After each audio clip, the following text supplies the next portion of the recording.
Welcome to Jim Norton and Sam Roberts. I always get sad when I don't have to turn on Jim's microphone. It hits me in that moment. Jim's in Florida, but he's performing, where's he at, West Palm? The Improv? Fort Lauderdale Improv? If you want to see, if you're in Florida, you're in Fort Lauderdale, make sure you see him. He's performing tonight and tomorrow. And I think JimNorton.com has all the information on the tickets, but today, the role of sexually ambiguous will be played by Cathy Kelley. Good morning. I was going to say, do you have separation anxiety? I do. Cut the cord. Yeah. You're right. Welcome back to the show, Cathy. It's been a while. Yeah. It's gonna be a fun one today. Mike Cannon's coming in. William H. Macy's coming in, which I'm very, very excited about. But I have to tell you, I was looking over stuff, and if you want to call the show, it's 866-969-1969. You can tweet at Jim and Sam Show. It's the Facebook, Instagram, Snapchat, Instagram stories, YouTube, everything at Jim and Sam Show. We were just talking about Brendan Dassey like 2 days ago. Jim thinks that he's not sure how he feels. Jim's the only person I know that kind of believes the prosecutor. Like, because there was evidence in the Making a Murderer documentary that wasn't presented, you know? Like, it was a one-sided documentary. Mm-hmm. That's fine. But since then, the prosecutor, who looked like a fat asshole in the movie, has come out and been like, oh, they didn't show this, they didn't show that. I'm sure that Stephen Avery was guilty, blah, blah, blah, blah, blah. And most people don't believe him. Because as much as the documentary was biased, Ken Kratz would have a reason to be biased to one side. I mean, it's supposed to be you convict someone without, like, doubt. Yes. And there was a lot of room for doubt. Yes. But you've got to think that, like, Brendan Dassey, after he gets out of prison, is still, like, there's going to be even more messed up with him now. Well, Brendan Dassey, like, it's one thing to have a conversation about Stephen Avery, but Brendan Dassey, regardless of what information wasn't shown, the information that was shown was he definitely got coaxed into writing a confessional. You know what I mean? His confession was like, no, just right there, and you'll be fine. Yeah. And then he went to jail for writing there and writing there. So 2 days ago, we were talking on the show about how he's getting out. You know, they said he's finally getting out of jail, blah, blah, blah. Well, last night, and this kid, and I don't know how old he is now. He's not a kid. He's a fat guy now. But he has got to be, he's gained some weight in prison. Somehow. Hope they didn't have good food. Oh, well, apparently Brendan Dassey doesn't mind it. Because the only thing you could do is the gym. Yeah, he skipped the gym. He went straight to mealtime. Because our tax dollars are going to feeding this young man who's in prison. But they go, the psychological torture that he's got to be going through, because the article just came out, I saw it last night. A federal appeals court has ruled that a Wisconsin inmate featured in the Netflix series Making a Murderer must remain behind bars. Oh. Even though his conviction has been overturned. This kid didn't understand, like, when the legal system kind of made sense, he was still confused by it. Basic vocabulary confuses him. That people are coming to him now. And Eric Dassey. That people are, I see the pictures coming in on Twitter. That people are coming to him now and being like, your conviction was overturned. And he's like, what does that mean? And they go, well, it means when they said you were guilty, they're not saying that anymore. It was overturned. Oh, that's great. But you have to stay in jail. Why? Because they said so. With his luck, they'll probably say that he's convicted now for perjury because he lied in his confession. Yeah. Well, now it's perjury. Now there's some other charges that you're stuck in there for. It says Brendan Dassey was convicted in 2007 of raping and killing Teresa Hallback and sentenced to life in prison. A federal judge in August overturned his conviction. The judge on Wednesday ordered Dassey released from prison by 8 p.m. today. I don't want any articles coming out about Brendan Dassey until that motherfucker is out of jail. If he's out of jail, then report on it. But no more reports. No more reports of Brendan Dassey is going to be getting out of jail. Because no, he's not. The judge on Wednesday ordered that he'd be released from prison by 8 p.m. today. Then the state Justice Department asked the 7th U.S. Circuit Court of Appeals in an emergency motion to block the release. Why are they so obsessed? Oh, now they're sending. Jim Travolta just sent in a picture of D-Bag Dassey, which also works very, very well. I thought that was a real picture. Well, it looks like him. He's also got the same mentality of D-Bag, where he's just kind of bummed out. You know what I mean? Oh, poor D-Bag. He just went over to, let me take a look at this. He went over to look at the screen, and then he walked away. You don't need to be seeing that. He had a rough day yesterday. We after the last segment of yesterday's show, where we talked about how much, D-Bag paid attention to our guest, and that it was a lot, and that he was trying to coach Jim through interviews and tell Travis when we needed to take a break, and really taking on a lot more responsibility than he should have. He had a really rough afternoon. He wouldn't talk to anybody. I don't think I've seen him that upset since you said that he had no testosterone. Yeah, he's got very low testosterone. Well, just less than the other people, I think. Oh, Jim Travolta keeps making D-Bag photoshops. There's one of D-Bag as a hot chick with his breasts exposed. That's not gonna do him well. And he's got access to the Twitter account. He sees all the @ mentions. That's not gonna sit well with him. He's not gonna be happy about that. How's he doing in there, Tef Box? He's pretty quiet. He is, right? Yeah, he didn't even come over to look at this new Photoshop. It's weird because usually he's so loud when He's pretty smiling accurate right now. Yeah, he's smiling. I saw it already. Yeah. He jerked off to it. D-Bag jerks off to photoshops of that's where himself he as a was this woman. morning. Yeah. Oh. But yeah, now a 3-judge panel of the appeals court on Thursday agreed to block Brendan Dassey's release pending the resolution of the appeal. I don't know why people are so obsessed with blocking this dude's release. There's so many people that are going, obviously, at least, fine, don't give us Stephen Avery. No problem. But at least let Brendan Dassey get out of jail, go to school, hand in his project, go to WrestleMania, do anything that he wanted to do. This is... You watch that thing, and you're like, there is a slow person who walks into a police station and thinks he's going to get out of there in time for 7th period. Yeah. And 15 years later, he hasn't gotten out of there. That's crazy. And he's like, I still don't think I did anything. They're like, don't worry, Brendan. You did. Don't. Yeah. You did. Don't worry. And he's like, I don't remember. Yeah. But you're fine. You did it. Just write down that you did it. Okay. All right. I don't know. I don't know. It's just amazing.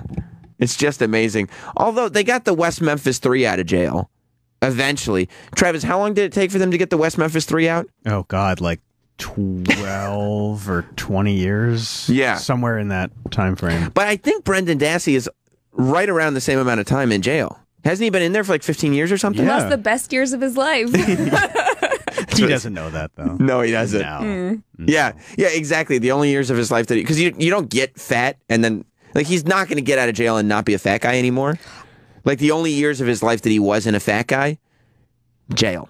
I feel like I've only ever seen people go to jail, get super jacked, Right. get some tattoos. Right. Probably super stereotypical, but Yeah, because there's free access to gyms, right? yeah. And that's all you're allowed to do. You're allowed to walk outside, right? Yeah, I you mean, can- this is probably just like my knowledge from... No, I've seen Oz too. I know how it works. There's a gym, you can hit people with barbells, and you get an hour a day to walk outside. I've seen the movies, I know.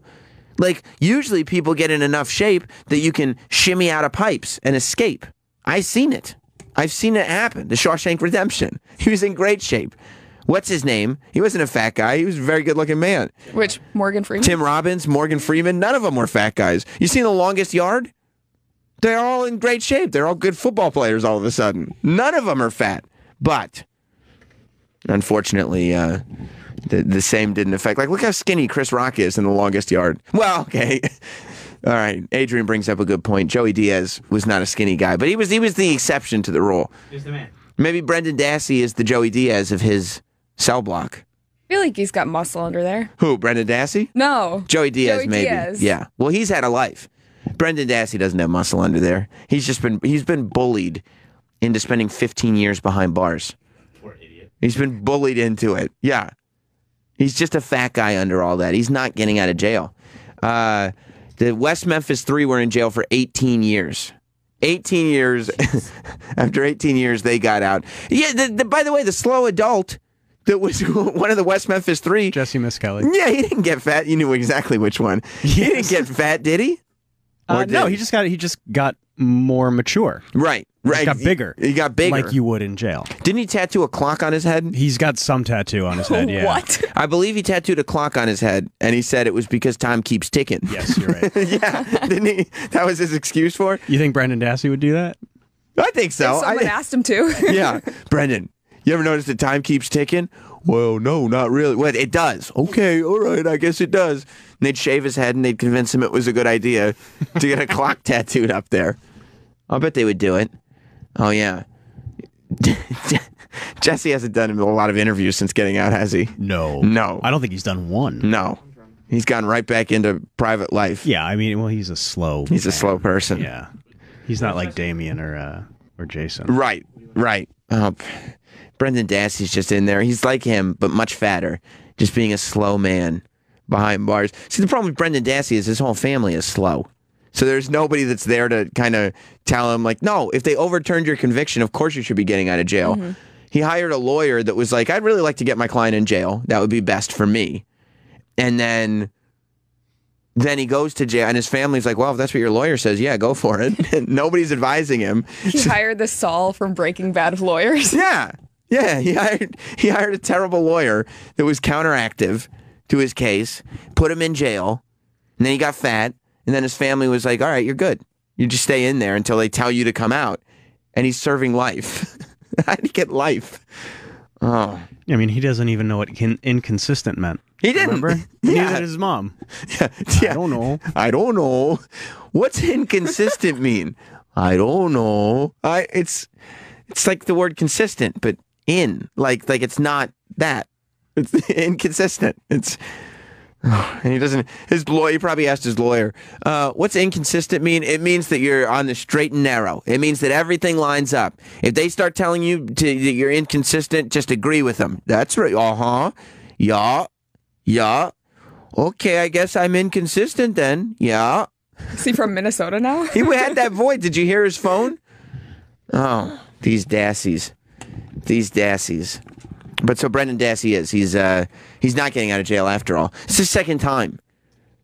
That's the second time articles have come out and Twitter's gone crazy. I'm starting to think that I can't believe Twitter all the time because Twitter goes crazy and they're like, he's getting out.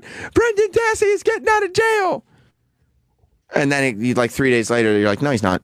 No, that state will never let him out of jail because they're all so pissed at how bad they looked in the documentary that they will never admit fault. He's not getting out. It's just not going to happen. Let me go to Jared in Pennsylvania. Jared, welcome to Jim Norton and Sam Roberts. Thank you for having me. No, of course, Jared. Hey, I know why they're not letting him out. Why is that? It was on his opening statement. Yeah, what was that? Don't let me forget that I done. And they were like, Tucker. They said, Brendan, if we let you out, you'll forget everything. You'll forget that you ever danced at all. Oh, so yeah, Brendan Dassey is he's going to be in jail for a while. I can't see. He's lucky. He's lucky that he's slow. I feel like the panic would set in because I got panicked watching the thing when I realized that once you get taken in, there is this thought that you can't sit in a courtroom and be like, well, I'm not guilty, so I'm definitely going home. Like once you get arrested, depending on how things work out, everybody's going to do their job.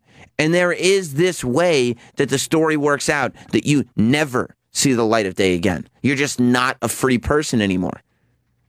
And it just happens. You just get locked up.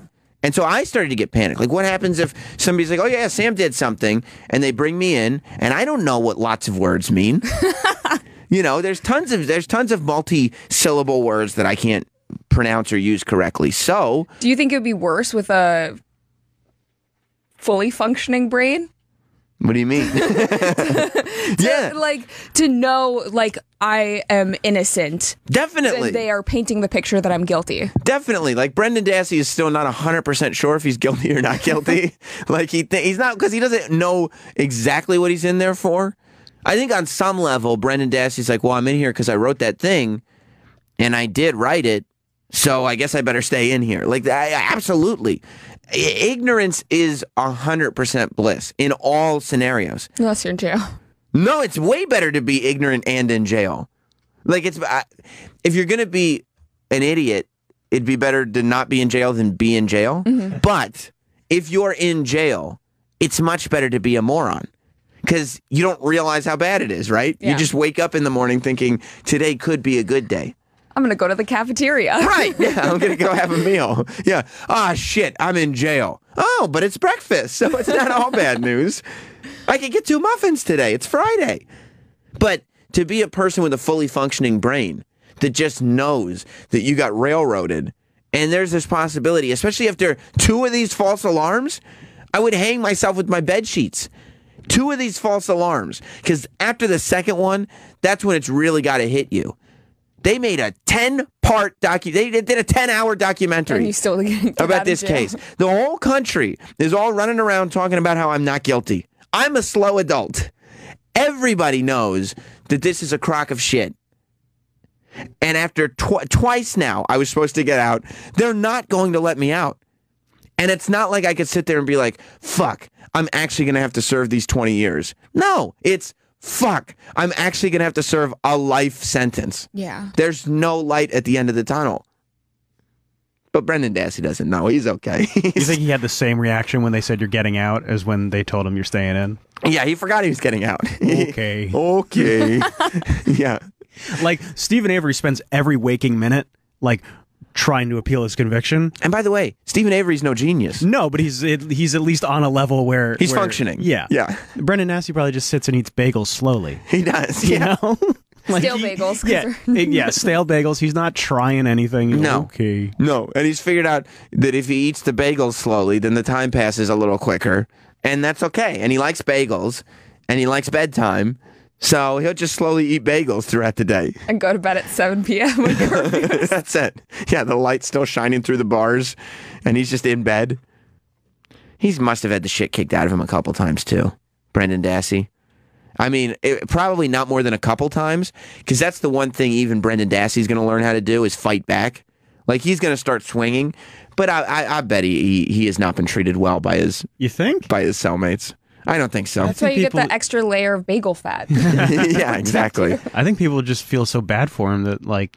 Dude. But then again, I mean, they didn't all watch Making a Murderer when he got in there. Exactly. You know, they just think he's some murderer. Maybe 10 or 12 years in, however many years in it was when the thing came out, they were like, oh, we'll stop picking on him because he's actually innocent. Let's stop beating up the retarded guy. Exactly. But in the meantime, he is what is referred to as an easy mark. You know, he goes in, and if you want a little extra breakfast, that plate is for everybody. And if you want, whatever you want, like whatever he has, it's communal. It's for whoever wants it. If he's got a pair of shoes that you like, those are for whoever wants them. Whoever takes them from him can have them. It's like Jared. Jared Fogle? Yeah. Oh, yeah, but Jared Fogle, he's got it much, much worse. Because for Jared Fogle... First of all, Jared Fogle is sitting there. I'm sure he's in jail right now comparing himself to Brendan Dassey, thinking like, oh, yeah, same thing's going to happen for me when the outpour of support, all the Subway fans come forward and they go, yeah, we got to get Jared out of jail. There's going to be hashtags and protests because he's been living in self-denial for a long time. But Jared, like, it's not like you see something you want and you take it from Jared. When Jared's in prison, you just take his shit and throw it in the garbage. Like, you just take it for the sake of taking it because everybody's got to hate him. And it affects him. Oh, very much. Like, if he gets his honey bun taken away, his daily honey bun. He doesn't it like ruins that. His day. Yeah, exactly. If Brendan Dassey gets his daily honey bun taken away, he's okay. Okay. They're going to have him tomorrow. And he forgets. Jared Fogle, on the other hand, like, there are guys that walk by him every day and go, that ain't on a Subway diet, and they take his tray. They won't allow him to eat. Which is so sad because you know he wakes up thinking, I'm going to have a honey bun today. Yeah, at least he goes, you know what? The whole world knows I'm a pedophile. My family's disowned me. I have no friends. And as it turns out, I have no life skills because I gained pure notoriety because I used to wear much bigger pants. But... at least I got that honey bun coming up. Oh, they got honey buns here? Yeah. Oh, shit, they got honey buns here? Not for you. Not for you, pedo. They don't have them for you. I would love... See, that's a reality show I would watch. Jared Fogle in jail. I would love to see what's going on with him because he's one of those guys. We talk about how bully culture has made it so, like, you can't bully. Bullying is wrong. But when somebody does something wrong, it's easy to vilify them because then all of our bully energy that we're not allowed to use just on random people comes out on the people that get vilified, right? So, like, Trump gets a lot of bully energy, and Jared Fogle got a lot of bully energy, and, you know, maybe some people deserve it. And if everyone's bullying them, then it's not really bullying, is it? Right, because they're the bad guy. We're still being the good guy. Yeah. Because we're bullying as opposed to, like, in school. Like, yeah, everybody bullied the same kid and everybody was the asshole, not that kid. You mean when people are saying, oh, Trump's orange and a bully? Yeah. It's like, wait, what? Exactly. But, I mean, it's even like if somebody, like a comedian, makes a joke on stage that people decide is offensive. Well, he's a bully. You know, it's like LeBron goes out on TV or in the news or whatever and decides that LeBron James declared that Phil Jackson is a racist because Phil Jackson mentioned that LeBron was just hanging out with his posse. He goes, LeBron was just out there hanging out with his posse. And LeBron made a public statement. First of all, he's already had beef with Phil Jackson from before this. So it's very obvious that he's making a concerted effort to do this. But he goes out and he goes, you know, if you look up the definition of a posse, it's like an armed group or something like that. And he goes, we've worked too hard. And he made it seem like Phil Jackson was being a racist white man portraying this group of black men as something that they weren't. It says a posse is actually a body of men typically armed, summoned by a sheriff to enforce the law. No, a posse is a good thing. That's so fucking dope. The sheriff enforces them. The sheriff is like, it's a militia that the sheriff grabs because he can't handle it anymore. When the town is out of control, he grabs LeBron and the posse. So, look, obviously, you're not, I think more, aside from maybe the Mean Street Posse, there's more, most of the time, the word posse is, yes, associated with black people.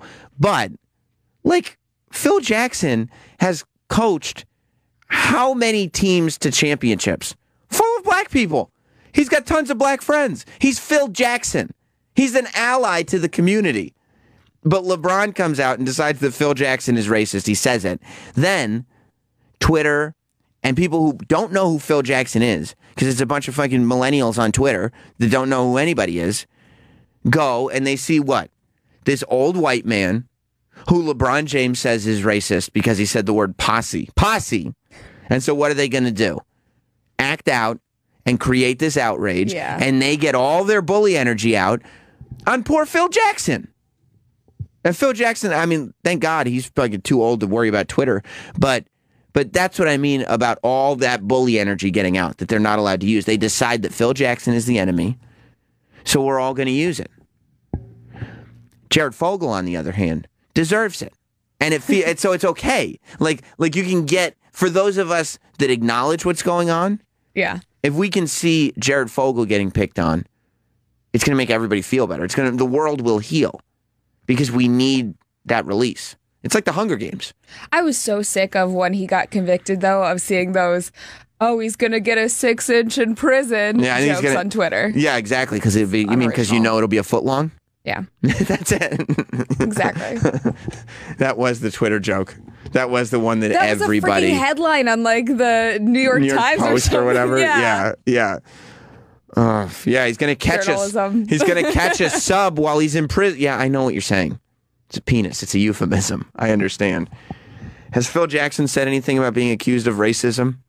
I don't think he gives a fuck. It's so funny. Like, anybody that knows anything about him thinks that it's ridiculous. But everybody that doesn't know a thing that's on Twitter and everything, and create this trending whatever, and it goes crazy. It's insane. Shepard Fairey's been putting out those Andre the Giant has a posse stickers for 25 years. And he's the guy, Andre's French. And nobody's said a word. He's a big, giant French white guy. Shepard Fairey is a little racist. I guess so, yeah. I think he might be a little racist. Does that mean Andre the Giant has a whole bunch of black guys following him around? Maybe that was the Maybe that was the whole thing. You know what? That's a bit of a trigger because it goes back to the slave owner mentality of like the white man being in charge. And Travis, you bring up a good point. We really should address this with Shepard Fairey and have him take down all those stickers. He can take down the stickers, right? No. What? No, it's 25 years worth of millions of stickers. Well, we need to boycott them. We need to boycott the stickers. I don't think you can. Well, I will. He sends them to everybody with every order. Oh. Well, that's racist. That's very, very racist. He's just trying to get his message out. He is. LeBron, do you know what LeBron's problem with Phil Jackson was, Adrian, before this?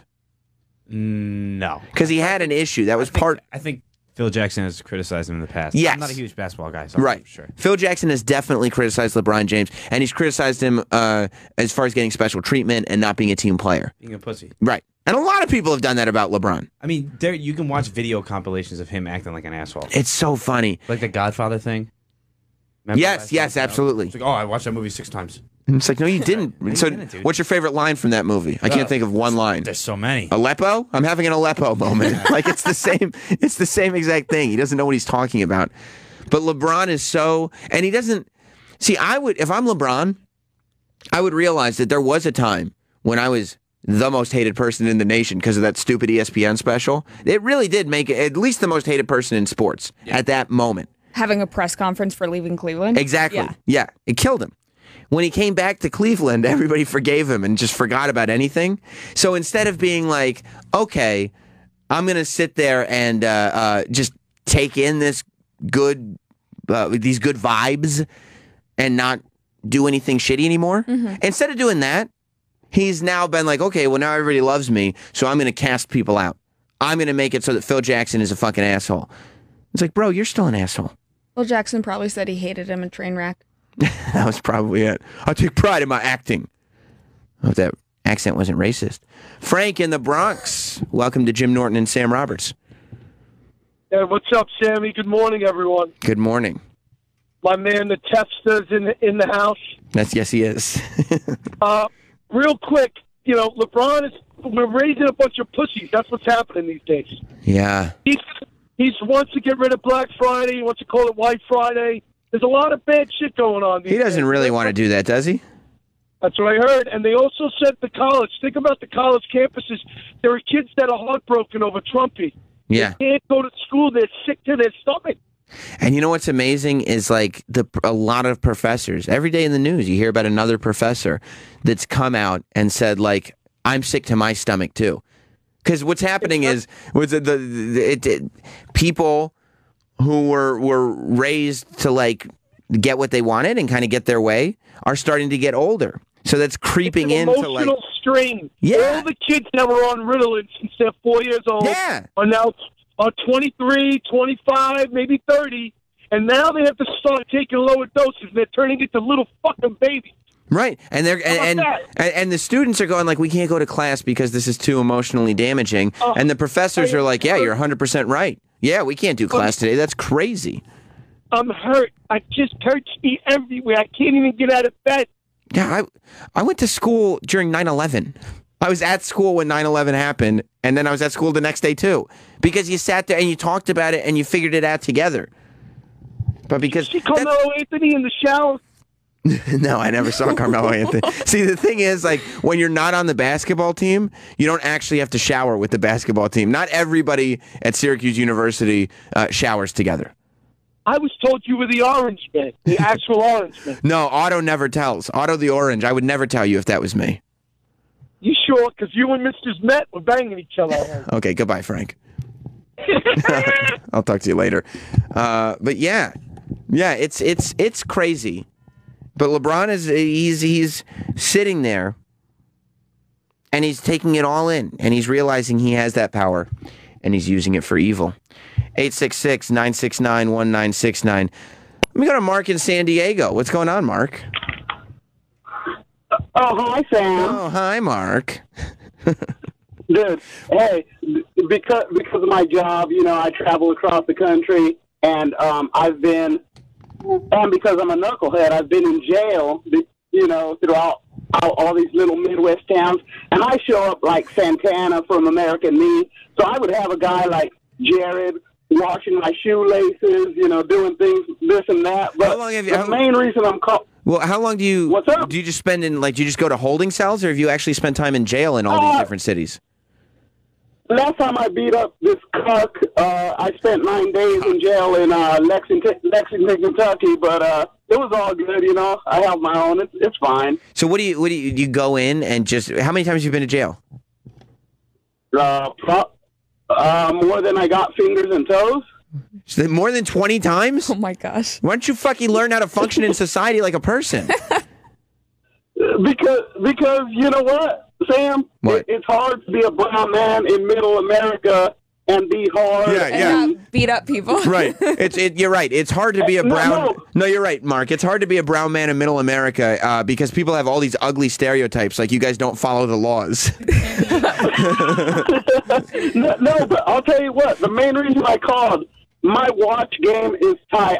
I got my watch a couple weeks ago. Mark, I want to know more. You can get to the watch thing, but I want to know more about jail. So you go into jail, and what do you do? Just immediate? Because you're not the tallest guy in the world. So how do you? No, I'm not. How do you assert yourself? I usually take my t-shirt off. I'm just in my wife's beater. Raise my pants up real high, like we act on the West Coast. I act in the Midwest, and it puts the fear of God in all these little white boys. It's like, oh no, he might be related to, he might be El Chapo's cousin. And I show up. I'm probably wearing some gaiters or something tight. You start looking like something out of a Cypress Hill music video from like '94.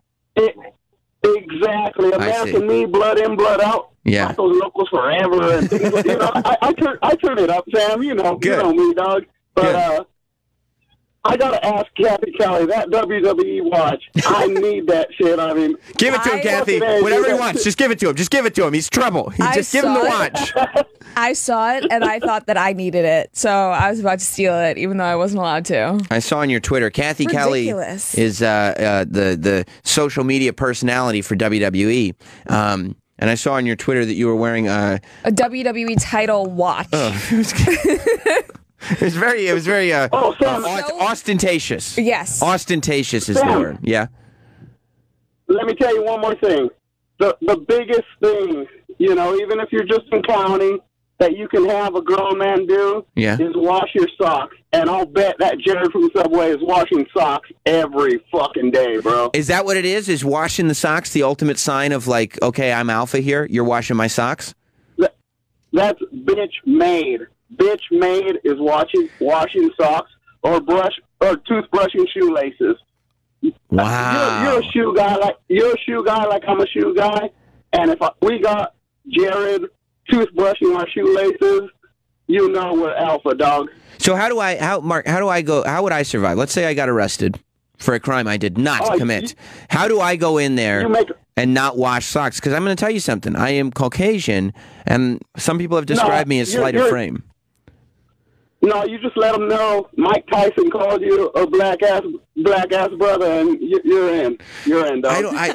Here's the problem, Mark. I don't think I'd be able to walk in with the confidence I need because I know that I can't fight. And so just pull up your Instagram, show them a picture of Mike Tyson biting your ear, and be like, "See." Tell them Mark from the West Side. I've been in so many jails, and they'll probably know you. Do you think that I could dress up like a Vato? No. No. All right. That's good. That's good to know. That's good to know. I got to try things. Don't do that, Sam. You'll be washing my socks. All right. Then I won't do that. Hopefully, Mark, if I ever get locked up, it'll be with you. All right, Cathy, let me know when that watch goes for sale. Will do. All right, I'll talk to you later. Let me go to Jake in Brooklyn. Jake, welcome to Jim Norton and Sam Roberts. Hey, don't want to bring up any, old wounds here, reopen them, but Fez Whatley also has a posse. I know, that's why he got fired from Sirius. Racism with his posse. Now it all makes sense. That's exactly what happened. Sirius was like, you can't have a posse. And then Fez was like, why? And they were like, it's racist. You're out of here, Fez. And that was it. That was the end of Fez Whatley. Well, we all gain. It was tough. Thank you. Goodbye, Jake. Goodbye, Jake. We all gain, he says. Let's go to Chuck in Phoenix. Chuck, welcome to Jim Norton and Sam Roberts. Cathy Kelley's here. Hey, I think Mark's talking out his ass because when you go to jail, they take away your shoelaces. You don't make people do shit like that. What do you mean they take it? So you don't hang yourself? They take away your shoelaces so you don't hang yourself. So or nobody try to choke someone else. Nobody in any jail has shoelaces? No, they take it. You get on like those slip-on shoes, like kids. Oh, like the Vans or whatever. Yeah. Yeah. So you went to jail, Chuck? I visited a couple times. Okay, how do you not end up being? Well, I was about to say how do you end up not being Brendan Dassey, but you're a functioning person. How do you end up not being a Jared Fogle? How do you not succumb to the will of the prisoners around you? Real simple. Yeah. Anybody's shit. Just don't take shit. I'm losing a signal. God damn it. All right, buddy. I'll talk to you later. See, this is a problem. Like, I get that. You go in and you don't take shit. And I'd like to think that in life I don't take that much shit. But I also know that if anybody hurts me, they'll have assault charges to deal with or whatever. Like, you don't have to deal with fights in real life. Like, I wouldn't... If I was out on the street or if I was in a bar or if it was something like that, I would probably take a little bit of shit because I wouldn't be able to hold my own in a fight. But also, if you're going in and there are people who have life in prison, if they're going to, like, assault you in prison, then what do they have to lose? Like, are they going to get a second life sentence? Right. So they're just going to do it, you mean? Yeah. Yeah, that's terrible news for me. Yeah. That's what, that's terrible news for me. Adrian, what's your question? What would happen to sick baby in prison? Sick baby D-bag? He'd be really upset that if he didn't get a seat at breakfast. Like, I thought all the prisoners were supposed to have seats. There should be enough for everybody here. Has D-bag ever been to jail? Let's ask him. He says no. D-bag, come over here. Come over here, D-bag. I feel like he'd be really popular in prison. Oh, he'd be super popular. Wifey. Oh, yeah. Warden, we should probably go outside at 9. Yeah, I think... Here's the real issue. I treat him like my prison wife in the office. You do, right? D-bag, you never been to jail? No, not yet. How do you think you would do? Not well, probably. No. Or really well. Depending on your perspective. Yeah, depending on how you look at it. Here's the problem with you, D-bag. You wouldn't be beaten up because people would like you because you're pretty, you know? Yeah. So you would end up getting passed around a lot, and people would actually kick the shit out of each other for ownership of you. You know what I'm saying? Like, you would be looked at as a pair of shoes. So somebody would own you, and then another guy would be like, I want your sick baby D-bag. And they would beat up the prisoner who owned you, and then you'd have to go with them. I'm a hot item in jail is what you're saying. I think you would be. I think you'd do very well for yourself. You'd be a commodity. You think he'd be traded? He'd be traded. He would be traded. You wouldn't have a ton of say as to who you went with, I don't think. But...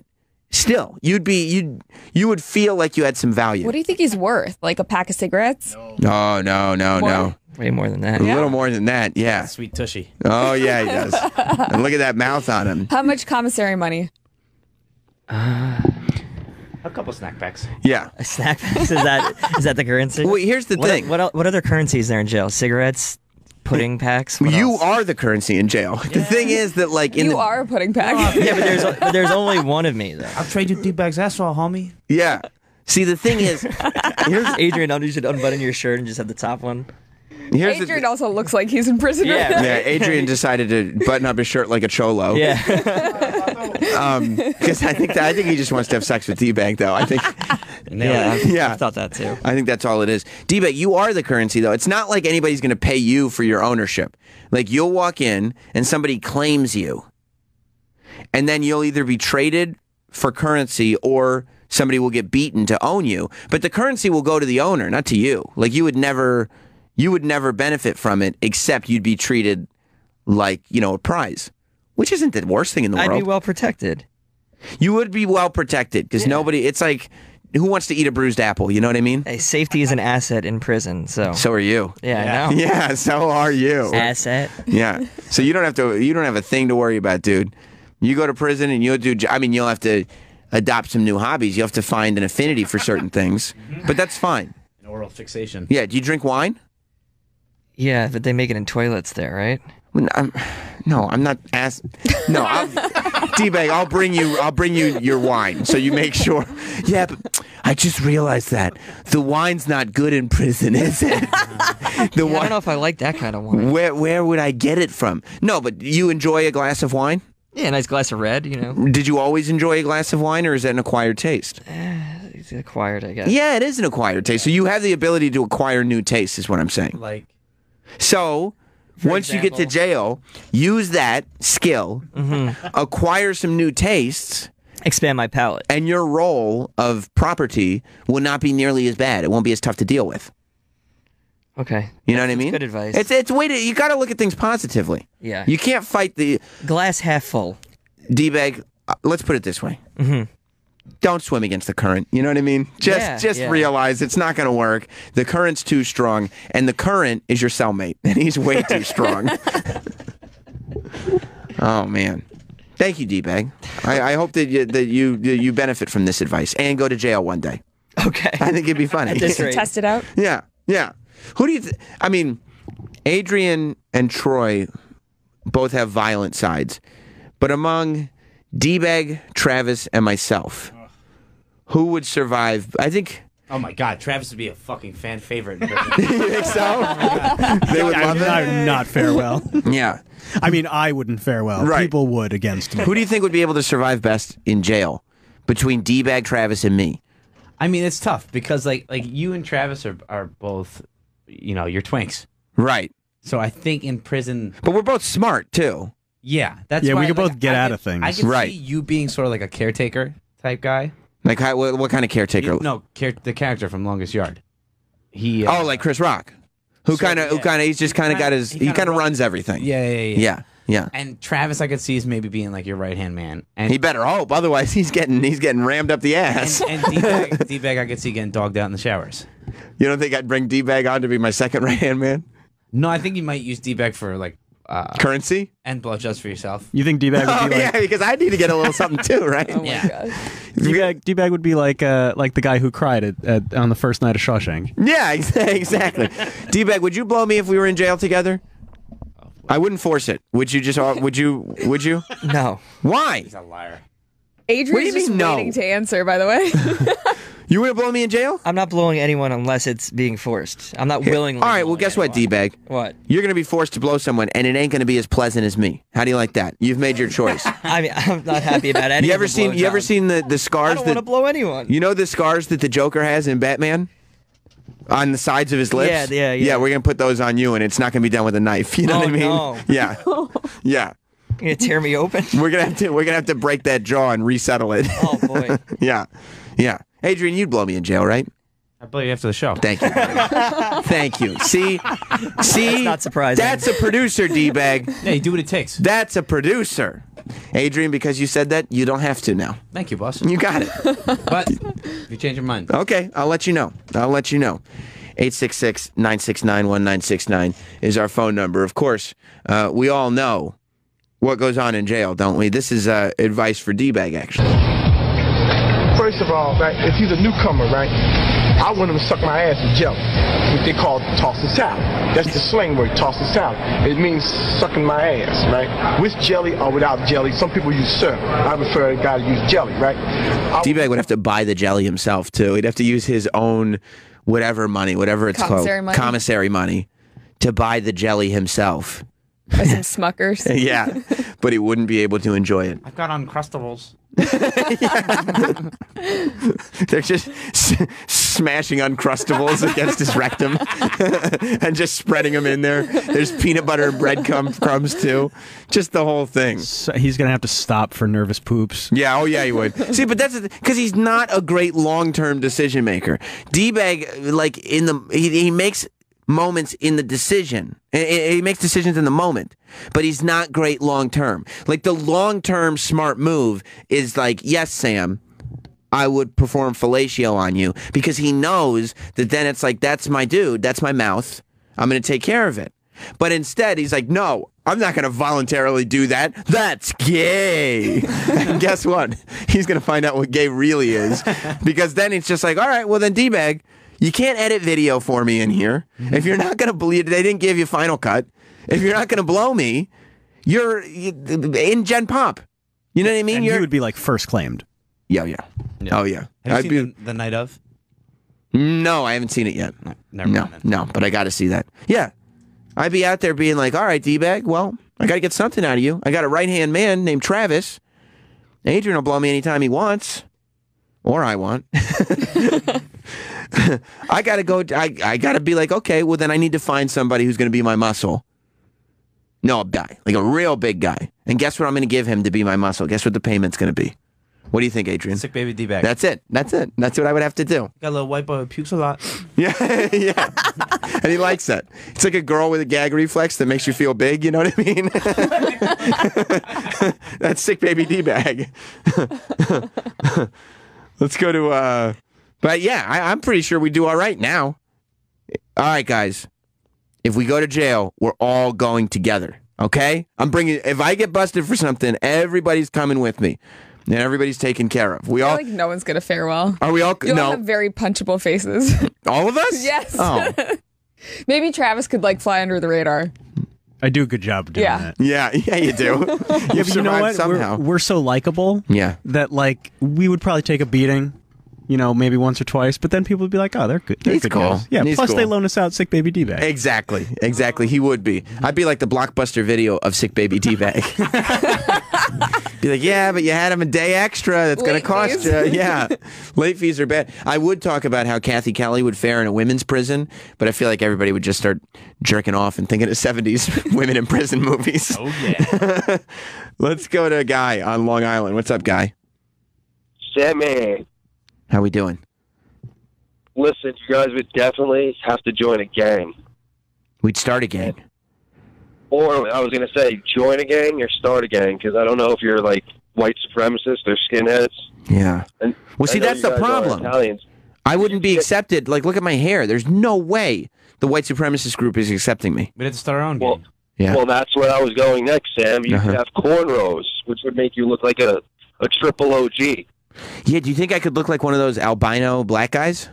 You know what I mean? You already do. You think so? Oh, that'd be great. You'd look fucking scary with cornrows. Yeah?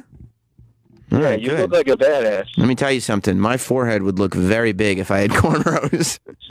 And you know what you do? As soon as you guys went in there, you just punch Adrian in the face as hard as you could. Adrian, that's actually a great thing. Would you allow me to punch you in the face as hard as I can to prove my dominance in jail? Well, you're running the cigarette trade and all that other. And I would let you be. We would get there. You would start shit with me. You would let me punch you in the face, but then you'd be on my crew, so you'd be cool. What are we gonna call the gang? Sick babies. And then you make them blow you.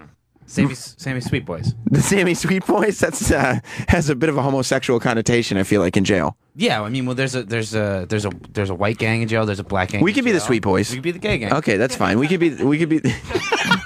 D-bags like, I love this idea. This is so great. Did you hear him laughing over there? Yeah, this is great. Yeah. D-bag, you're not in the gang. You're getting traded around. You're gang property. Yeah, you're gang property. That's different. Like Sons of Anarchy, the fucking scrubs, whatever they're called. The pledges or whatever. Prospects. Prospects, yeah. D-bag's our full-time prospect. We got to beat him in. Oh, yeah. and then he's not even going to do anything wrong, and we're just going to light his back on fire just because. Because that's what they did on the show. Yeah. Or what about Oz when they called them Prags when they dressed up as Prags. girls? Yeah, D-bag is the group Prag. Yeah, 100%. Yeah, we can share him. But would you let me punch you in the face, Adrian, to prove dominance? Yeah. In front of everybody? Mm-hmm. And then it's like, okay, you're cool? Yeah. But you'd have to control your anger because you'd want to hit me back. Yeah, but I would understand the greater reward in the long term. See? Smart. Smart. I know that you could trick people and then... I just did. I tricked people into believing that I just punched you in the face. Yeah. Right? Mm-hmm. Smart. Thank you, Guy. That's a great idea. All right, I'll catch you later, buddy. And then I'd find Brendan Dassey and I'd kick him in the fucking teeth, too, just because I knew I could get away with that. Let's go to Matt in New York. What's up, Matt? Sammy. How we doing? Hey, what's up, man? Chilling. No Jimmy today, huh? Jim is in Florida all weekend. He'll be Friday and Saturday in Fort Lauderdale at the Improv. So if you're in the area, I mean, you're not. You're in New York. But if you're in Fort Lauderdale area, check him out. All right.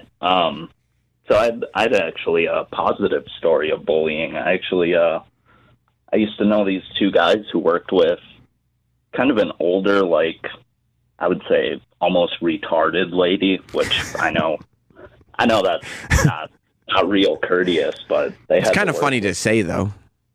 I mean, it's definitely funny to say and satisfying. But, they had to work with her, and every day they would make little jokes, and she would kind of get bent out of shape about these little comments and kind of read into stuff all the time. Mm-hmm. There was this one time where actually one of them went to a restaurant that her brother owns, and they were kind of not being real nice about the service there. Mm-hmm. And she actually didn't come into work for 3 days after that. So I don't understand how this is a positive story. You just bullied a woman into stop coming to work? A retarded woman. Well, no, it goes a little bit further than that. Like you're not a good person. She's an old retarded woman. No, it wasn't me. It was these two guys I know. Oh, okay. So they actually, when negotiation time came around and she was going to renew her contract, yes, they actually just sort of pushed her out and just kind of shoved her into a different position, you know? Yes. And it actually made for kind of made for a better working environment. I have to tell you, it sounds like you're trying to justify the fact that your friends bullied a retarded old woman. Like you're being like, you know what? All's well that ends well, though. I mean, I don't want to be that guy, but I'm not going to pretend it didn't turn out better for everyone in the end. Even the retarded old woman? I mean, even the retarded old woman. Okay. I mean, she seems to be having a tougher time, but she's kind of... Look, Matt, I got to be honest with you. I feel like you need to have this conversation with a therapist. I feel like you called the show to work some shit out in your head, to feel better about some stuff that might be on your conscience, and I think that a therapist is where you need to go to make sure that this is all good with you. Oh, no, trust me. She definitely earned this. Like, it wasn't undue. She's mentally challenged. And she's an old woman. She also has really, really large tits, which... Dude, you got to give me the whole story if you're going to call in. Now that all makes sense. Thank you, Matt. What a weirdo. Let's go to Mike in Jersey. What's up, Mike? Good morning, Sam and crew. How you guys doing? What's up, buddy? So anyway, my thought was you guys don't have to work on shit in prison because you're already a part of Tef Nation. That's true, and in prisons, people know that the word of theft is the word of gospel. And we'd probably get into an Aryan Nation because Travis wore that Hitler shirt the other day. Yeah, he did. He wears Hitler shirts all the time. Every day. Yeah, just bring him to jail with you, okay? We're going to take a break. Cathy, thank you for popping in. Yeah, thanks for having me. Where can people find you online? Follow me on Twitter at Catherine Kelley and on Instagram at Cathy Kelley. And then I'll be doing some Facebook Lives from Survivor Series this weekend in Toronto. Whoa. One of them with Triple H following NXT TakeOver. And what Facebook page is that going to be on? WWE's Facebook page. Hey! That sounds incredible. So Cathy's got to go. She's got to go fly out to Toronto and go to Survivor Series. But, huh? The 6. That's right. The 6. I hope the 6 God's there. William H. Macy's coming in after this. I can't wait to talk to that guy. Stay tuned. We'll be back with more Jim Norton and Sam Roberts after this. Welcome back to the show. Welcome back to Jim Norton and Sam Roberts. Here live on a Friday. Don't forget to check out our past. It's on iTunes and SoundCloud. If you search Jim Norton and Sam Roberts, we'll be posting one every Tuesday, I believe. But we got a couple up there. We're recording new intros. And it's some of the stuff that we've done here on the show. If you want to call in, it's 866-969-1969. Jim is in Fort Lauderdale this weekend, Friday and Saturday. If you want to go see Jim Norton, that's today, Friday. Tonight and tomorrow. If you want to see Jim Norton in Fort Lauderdale, go to jimnorton.com for all the info. I believe William H. Macy is outside. Is that him? You can welcome him in whenever he's ready. William H. Macy is surveying the land. He's out there. Look at that hairline. I'm jealous. Welcome. Hey. How are you doing, man? Well, I can't complain. I mean, how long's the show? I could complain. Yeah. Welcome to the show, William H. Macy. How are you? Really good. You are good? Sweet, yep. You know, I was thinking, Shameless is in its 7th season. Yeah. And it's still good, which is, it's a lot for a 7th season. It is. I don't know many shows that even are watchable after 7 seasons. They just become shells of themselves, kind of. It's winning the lottery, man, to get one of these shows that runs this long. Yeah. It doesn't happen very long. Now, you must like it. Aside from just having a good time playing Frank Gallagher, like just the fact that you're an actor with that kind of steady work. Oh my God, yeah. It's got to be incredible. You can't believe it. I get to go to work almost every day. I get to do what I love to do, which is act. It sounds odd to say, but most of an actor's life is sitting around waiting to act. Yeah. But when you're on a TV show, man, you get to do what you do. And right. I really like it. And there's this thing of like, even when the TV show's over, you find out there's another season or you're contracted for more seasons or whatever, and you're like, I'm leaving, but I get to go back. You do a feature film, and inevitably you're in the car driving back, and you go, oh, I just realized how to do the last 4 weeks of work. Is that right? Yeah. I just figured this out. When you're on a TV show, you go, oh, well, I blew that. It's okay. There's another episode. Yeah, you get another shot. So like you'll sit there and like you'll finish the movie, but something will click in with how to play the character or how to deliver a line or totally. It's a disease. You've got to. You can't let yourself go there. Directors do it. Writers do it. Everybody does it. Once it's in the can, you go, oh my God, can we get one more take? Well, I guess that's why a lot of these movies end up going so long. Like if you have the ability, like if they give you the option to go as long as you want, or if you have a huge budget, it ends up taking forever because you got people that'll sit there and reshoot until they think they've got it right. Yeah, interestingly, it's rarely the actor who wants to go 1 trillion times. I would imagine, yeah. Some actors like more takes than others, but man, on Shameless, 3, that's a good day. If you get 3 takes of each setup, that's a good day. That's good. Sometimes it's 1. Really? Yeah. They'll just go like, no, we got it. We got it. Let's keep going. And you don't have the ability to be like, no, I think I can do it. I kind of want to do it. Yes, you do have the ability, especially if you're me. That's what I was about to say. If you're me. If you're a William H. Macy, for example. Yeah. Yes. You can raise your hand and say you want another one, but you know what? Everybody's on the same team. We're trying to get 10 pages of dialogue on film before we each have a birthday, so... Right. Plus, you don't want to be the guy like, oh, no, you don't want to work with Bill Macy. All he does is retake and retake and retake. I don't want to be that guy. That's right. That's right. I want to be the guy that, hey, I'd love to work with him. Yes. Let's pay him more. Right. Now, when you don't have Shameless, like, I guess before Shameless maybe, or like, are you still in a position where the worry comes to you, like after a movie, like when's the next one coming? Or are you pretty confident in your career now that the next one's coming, you'll be fine? No. You're not? No, nobody is. That's a myth. Yeah. Yeah, it's life's what it is. No. That's so disheartening. I'm not going to have to sell my clothing if I don't get a job quickly, but no, I always think, well, is this it? This could be the career. Well, this is supposed to be the last season of Shameless, so one wonders, will I have a career after that? So will this be the last season of Shameless? Or I vote we do 12 years. Of course I'm not going over 12. You won't. I'm putting my foot down right here. But that still gives you another, 5? Yeah. So that should be okay for you. The only reason I say that is because I've already spent the money. Right. Yeah. You're good after 12. After 12, you'll make your money back. No, I love doing this show. I'd do it forever. It's the best job I've ever had. I love Frank Gallagher. I love my cast. I love the crew. It's great. Not always. TV shows can go south. Sometimes they're really unpleasant sets. Ours is serious and professional and fun, and boy, do we crank out. That's got to suck, because it's one thing on a movie if you don't enjoy the set, because it'll go away. But like when you walk on to episode 1 on a TV set and you realize this is a shit show, that's got to be terrible. When the gods would make us mad, they answer our prayers. So what if that were to happen? Like, let's say you get on Shameless and you realize that you don't enjoy this at all. Is there just a pit of dread in your stomach that's just like, I just have to deal with this until it dries up because it's my job? Yeah, that worried me. This is the first TV job I've ever had as a regular. Mm-hmm. But it was John Wells. And he's one of the best in the business, if not the best. And he's a swell fellow. And, they say all that stuff washes downhill. And if John's great, then, it's going to be pretty good. But, yeah, that's a fear. What if you get in some? I guess the biggest fear is you get in a hit that runs 6 years, and the writers run out of ideas after the first year. Right.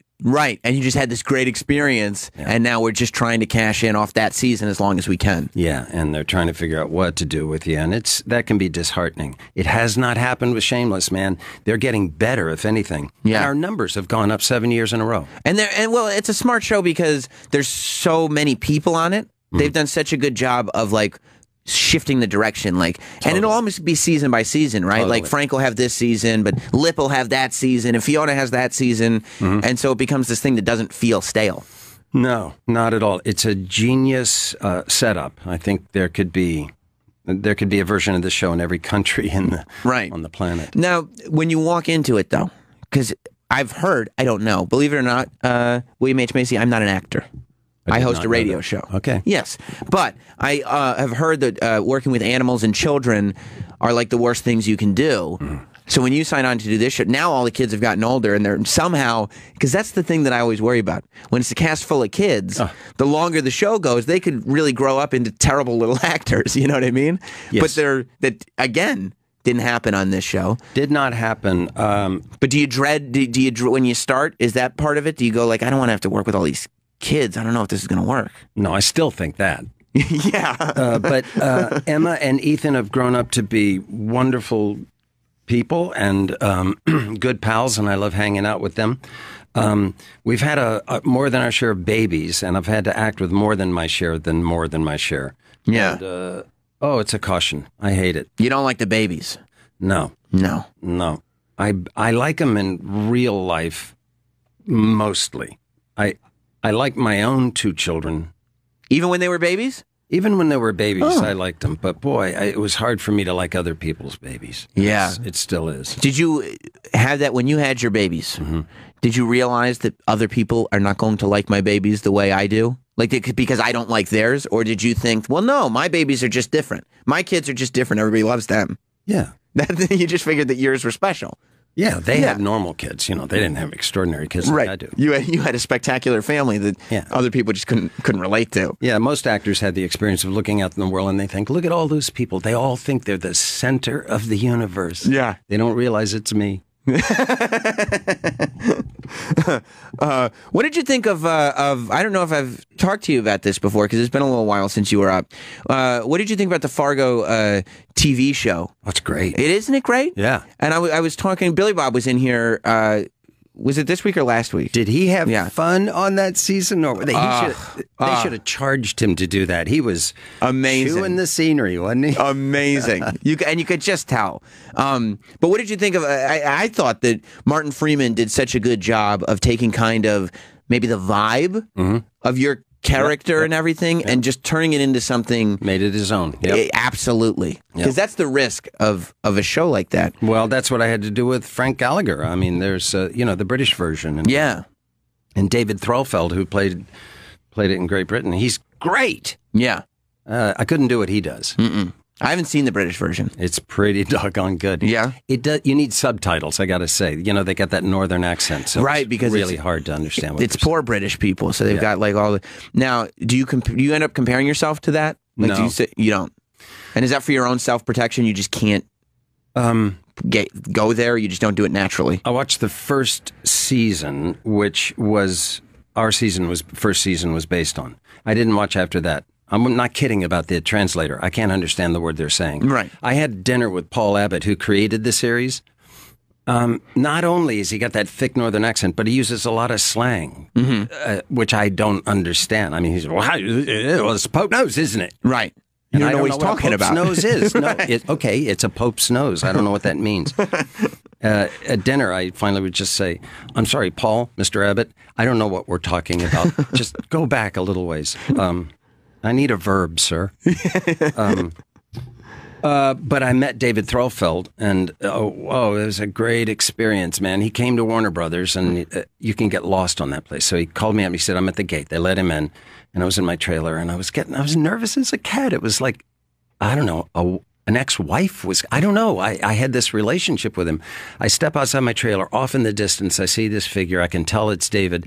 And it was like Elvira Madigan. We, in slow-mo, we ran towards each other and we embraced. And we both had tears in our eyes. Really? Never met the guy before. It's just that we share this character. Right. Frank Gallagher. And I brought him onto the set and he walked around like a man looking at ghosts. And he would go, "You're Debbie. You're Debbie, right?" He recognized everyone. By the way, it's completely different. That had to make you feel good that he took so much pride in that show that you were walking into a role that hopefully, if it's done right, can do that, right? Yes. There's a reverence for the thing. It's a lovely conceit for a show, and wonderful stories, wonderful characters in both versions, and it really resonates with people. You're also very lucky, I got to tell you. You have an amazing hairline. Like, you haven't lost any of it. No. And the fact that you can still grow it out and cut it and do whatever you want, like, because, you know, honestly, it may work. I mean, if Frank started going bald, I would probably make him look even more like a miscreant. Oh, sure. But it's probably better for your personal life that hasn't happened. I have all this hair. Yeah. I have a lot of hair. Yeah. And it's been sort of a problem, too. I mean, no matter what How's I do. it a problem? Well, it's hard to do different characters when your hair is so I see. distinctive. I but, see. you know, I got a lot of hair. Trust me, the Lord giveth and the Lord taketh away. So, it's not like... I can start guessing where the Lord tooketh away. Yeah, I'm not talking about it. You know, people were excited when you walked in today. I don't know if you caught the vibe, but people were pumped because they saw the bag you were holding. Yeah. And they thought you'd brought your ukulele. Yeah, it looks like that. Yeah, yeah. And they were like, is he going to play? Is he going to play? Because isn't that nice that your reputation as a guy who plays the ukulele has preceded you? Were you a Tiny Tim fan growing up? No. Not at all? No. You take your ukulele a little more seriously than Tiny Tim did. People who play ukuleles are a little more evolved than the rest of the population. You think so? I know so. Because of you? Uke can save the world. How so? How come it's not a popular instrument? I think if Hitler had played a little ukulele, he would not have invaded Poland. You might be right. He tried painting, and obviously that did not do the trick. Just make you nuts. But a ukulele it's soothing. Hitler did not do the trick? No. Ukulele, has it saved you? Yes. It has. Have I invaded Poland? Not once. I rest my case. And I keep track. Yep. I keep track. So you think, why do you suppose that ukulele is not a more popular instrument, if that's the case? Oh, it's wildly popular. Well, I wouldn't say wild. Like, Katy Perry is wildly popular, and you hear about Katy Perry all the time. But like, ukulele doesn't travel into my life until I'm, like, reading about William H. Macy. Guess what would happen if you hung out with Katy Perry? You'd find out there's a ukulele in a couple of her songs, and that there's probably a couple in the band, and that when they get on the bus, they play ukulele a whole lot. Do you do this to your kids to, like, try to convince them that ukulele is a cool instrument? I don't have to. I'm right. I don't want to talk about it anymore. Do they appreciate your playing? They do. They do. Sophia, my oldest, is taking guitar lessons and learning very quickly. Yeah. And you're like, that's stupid. Look how big it is. Why would you do that? You could get this little ukulele. Okay, but therein lies its strength. You take it out of the case and people laugh. Right. And if you can get any music whatsoever out of this tiny little thing, people are highly impressed. And you can get a lot of music out of these things. Right. All of a sudden, it's like, oh, everybody thinks it's a joke. Yeah. And then this beautiful composition comes out of it. Yep. And you have now... that is a good trick, isn't it? Sure. And that must, for your acting career, it works in the reverse. You gain this reputation as being this great actor after all the movies that you did. And now, when people find out William H. Macy is in a movie or on Shameless or whatever it is, they go in and be like, this is going to be an amazing performance. Now you've actually got to deliver. Well, that's a fucking depressing thought. You never thought about that? You're the opposite of the ukulele. You're like somebody pulls out like this shiny electric guitar. No. And you're ready to hear the fucking slash solo. I like the metaphor, but I think I am a ukulele. You do? Yeah, I think they may talk themselves up, but when I come in the room, they go, oh. He's just got 4 strings. Right, I see, because you're an understated guy. That's right. Yeah. So you have the reputation that might, and then the minute you walk in, they're like, oh, he's just a dude. Right. And I see. Sometimes when I act, people are befuddled. They don't know what the fuck I'm doing. Is that right? Yes. I make bizarre choices sometimes. Do you? Sometimes. Like what? Like what was like a bizarre choice that people were like, I don't know why he's doing this right now? You know, they fly out of my head so quickly, but I'll tell you how you know. It's when you say, may I pitch an idea? And you give your little spiel, and everyone on this set has stopped moving, and the director is staring at you, and you can tell that she can see her life burning down. The lead actor is having a nervous breakdown and saying all this stuff that she can't understand, and nodding and trying to, and I go, or not. That's your ukulele moment. That's why, you come in, you have this reputation of this great actor, then you present a bunch of crummy ideas, and they're like, oh, maybe you can't do it at all. Yeah, you pull it out of the case and you go, okay. Then you deliver. Fifth Symphony. Here I go. Exactly. What are you so is this the last season of Shameless, or is that not, we don't know? We don't know. I want to do more. The numbers are higher. I think it's all about numbers. Boy, I sure hope so. But I think everyone's on board to do more. The writers have more stories. I'd love to do a couple of more. Like, you're not ending this season as, here's our last episode. No, but it's got a big finish. It does. Oh, man, it's really emotional. And a lot of the Gallaghers, it's seismic. A lot of the Gallaghers are doing pretty well. There's a lot of hope in it. What do you like doing better? Because we've talked before about Frank and how, like, you like him because there's so many characters that you've played that are losers, and Frank is a real winner. Yeah. At least in his own mind, he's doing, and he's fulfilling. I feel like, I think it was last season. Was last season when he was going through all the medical stuff?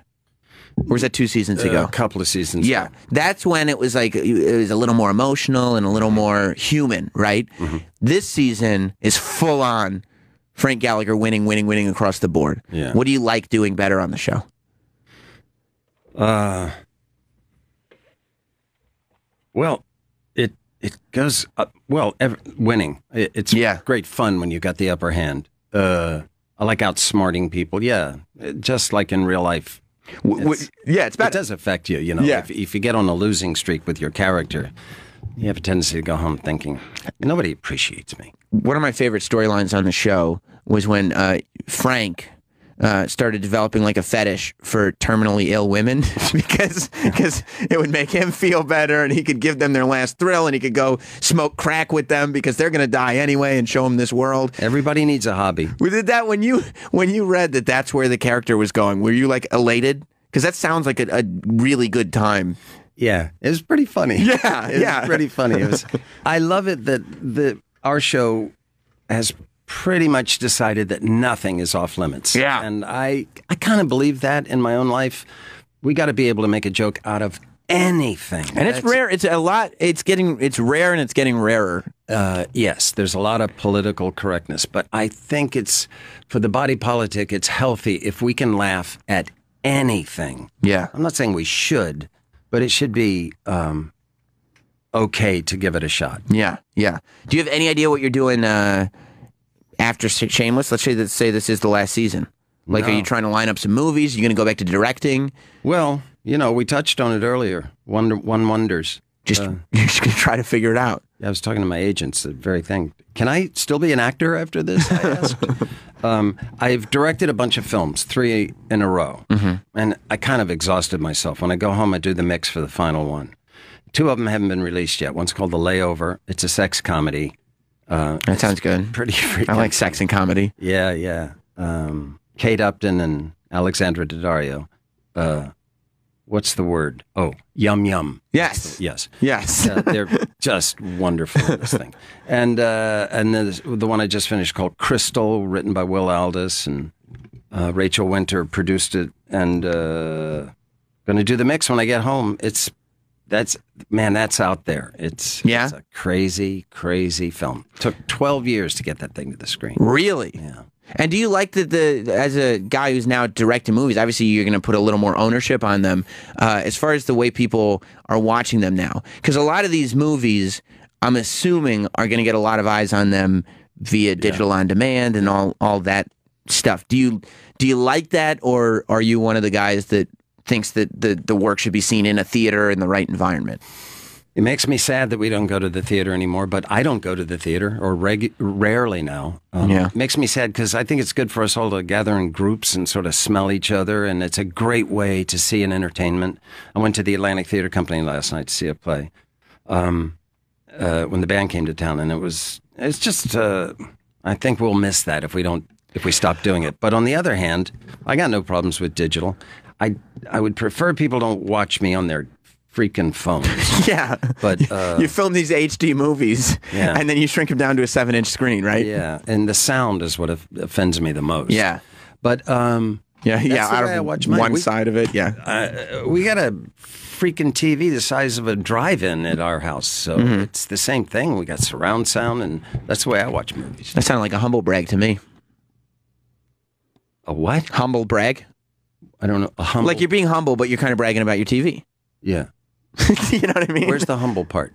Well, because you weren't like, hey, I got this big TV, but you were like kind of just conversationally saying it. I wasn't implying that my TV's bigger than your TV. It is. It is? I don't have a, I mean, my TV's an okay size. You don't watch TV? How do you see movies? I watch them on my TV. But I go to movie theaters a lot. I go to like at least 3 or 4 times a month I'm at the movie theater. Okay. 3 or 4. Yeah. That's a lot, right? I mean, I'm a busy guy. Yeah. That is a lot. But when I was a kid, 3 or 4 times a week.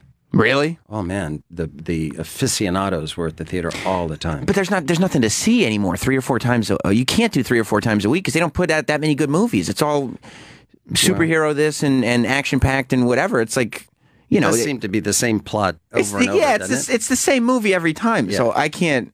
I would go more often, but there's nothing to see in theaters. Yeah. Yeah. Unless you find one of those kind of local, you know, independent art house theaters or something. It ain't dead yet. I mean, both those films that I just did, they're going to put them in theaters. Oh, good. Including Crystal. We're hoping we go to Sundance or something like that. But the other one, it's going to get a release. And, I don't know, a dozen cities, 15, something like that. Okay. If it catches fire, they keep them there. Yeah.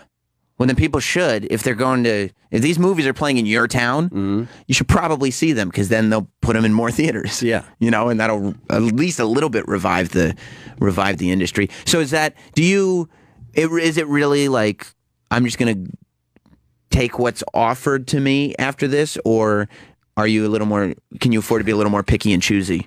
As far as what you do? I can afford to be a little more picky and choosy. I sort of have it in my head that I want to retire when my youngest daughter, Georgia, goes off to college, and that's in another 4 years. Oh, boy. And then I'd like to, well, you know, I'll be an old guy. Yeah, I guess. So I'd like to only work when I want to. Yeah. That's what I'd like to do. That'd be nice. But for the next 4 years, I gotta earn a living. And all right, let's say you retire. Yeah. Right? You're not making movies anymore. There's a lot of William H. Macy fans in there. Take Shameless out of the equation because that's a big body of work that I think that would probably be the answer. But what's the movie that you would want to say? If I told you, I just want to watch one William H. Macy movie on repeat because I'm depressed because he's not making movies anymore, what's the one that you would want to be the one? Oh, my God. It's on repeat? Yeah, it's going to be that one. I can't take that responsibility. You blow your brains out. Well, it's got to be one of them. You're going to blow your brains out regardless because it's the same thing on repeat. But if there's one. You know what? I did this little film called Door to Door where I played Bill Porter, who's a door-to-door salesman. And it's so inspiring and so good. And I wrote it with my pal, Stephen Schachter. And it's uplifting. And it was a TV movie, but it's surprisingly dense. Okay, put that one on. That's got nice music. That's the one. Yeah. Oh, all right. Well, that's good. See, a lot like for me, my favorite William H. Macy movie, and I don't know if you like this game or not. Wild Hogs. Magnolia. No. Magnolia? Yes. Magnolia is my favorite, and it's a contest. Yeah. But Magnolia is the one that wins it out for me. Oh, it's a lovely movie. It's great, isn't it? It's inspiring too, isn't it? Yeah. The whole thing. It works on a lot of different levels. When Paul Thomas Anderson gets you in Boogie Nights and then he gets you in Magnolia, are you like, dude, we're supposed to be doing this stuff together? You're not supposed to keep making movies without me. That's what I think. That right? Yeah. What's he doing? I know. Who's this Joaquin Phoenix guy? It hurts my feelings when they don't hire me over and over. It should. Our producer D-Bag, You know what he told me the greatest, and I don't know, maybe you've heard this before, the greatest William H. Macy movie is? What? If his name's D-Bag, what do you think his favorite movie would be? It's going to be The Last Dragon. No. That was racist, wasn't it? Gee, many Christmas. That was really racist. You think so? I think so. You know what the movie is? No. Mystery Men. Oh.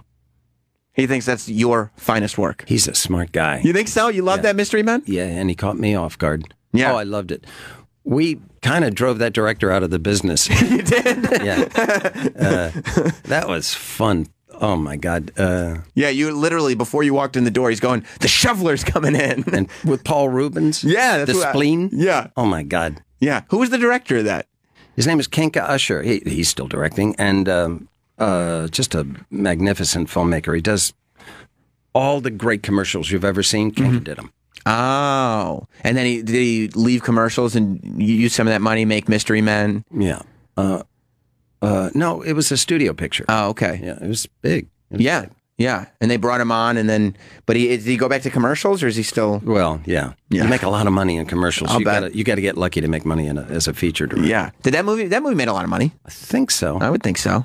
You know, the whatchamacallit's always the last to know. So there he is. They brought up a picture of him. So, Shameless is Sunday at 9 p.m. on Showtime. How many episodes are left this season?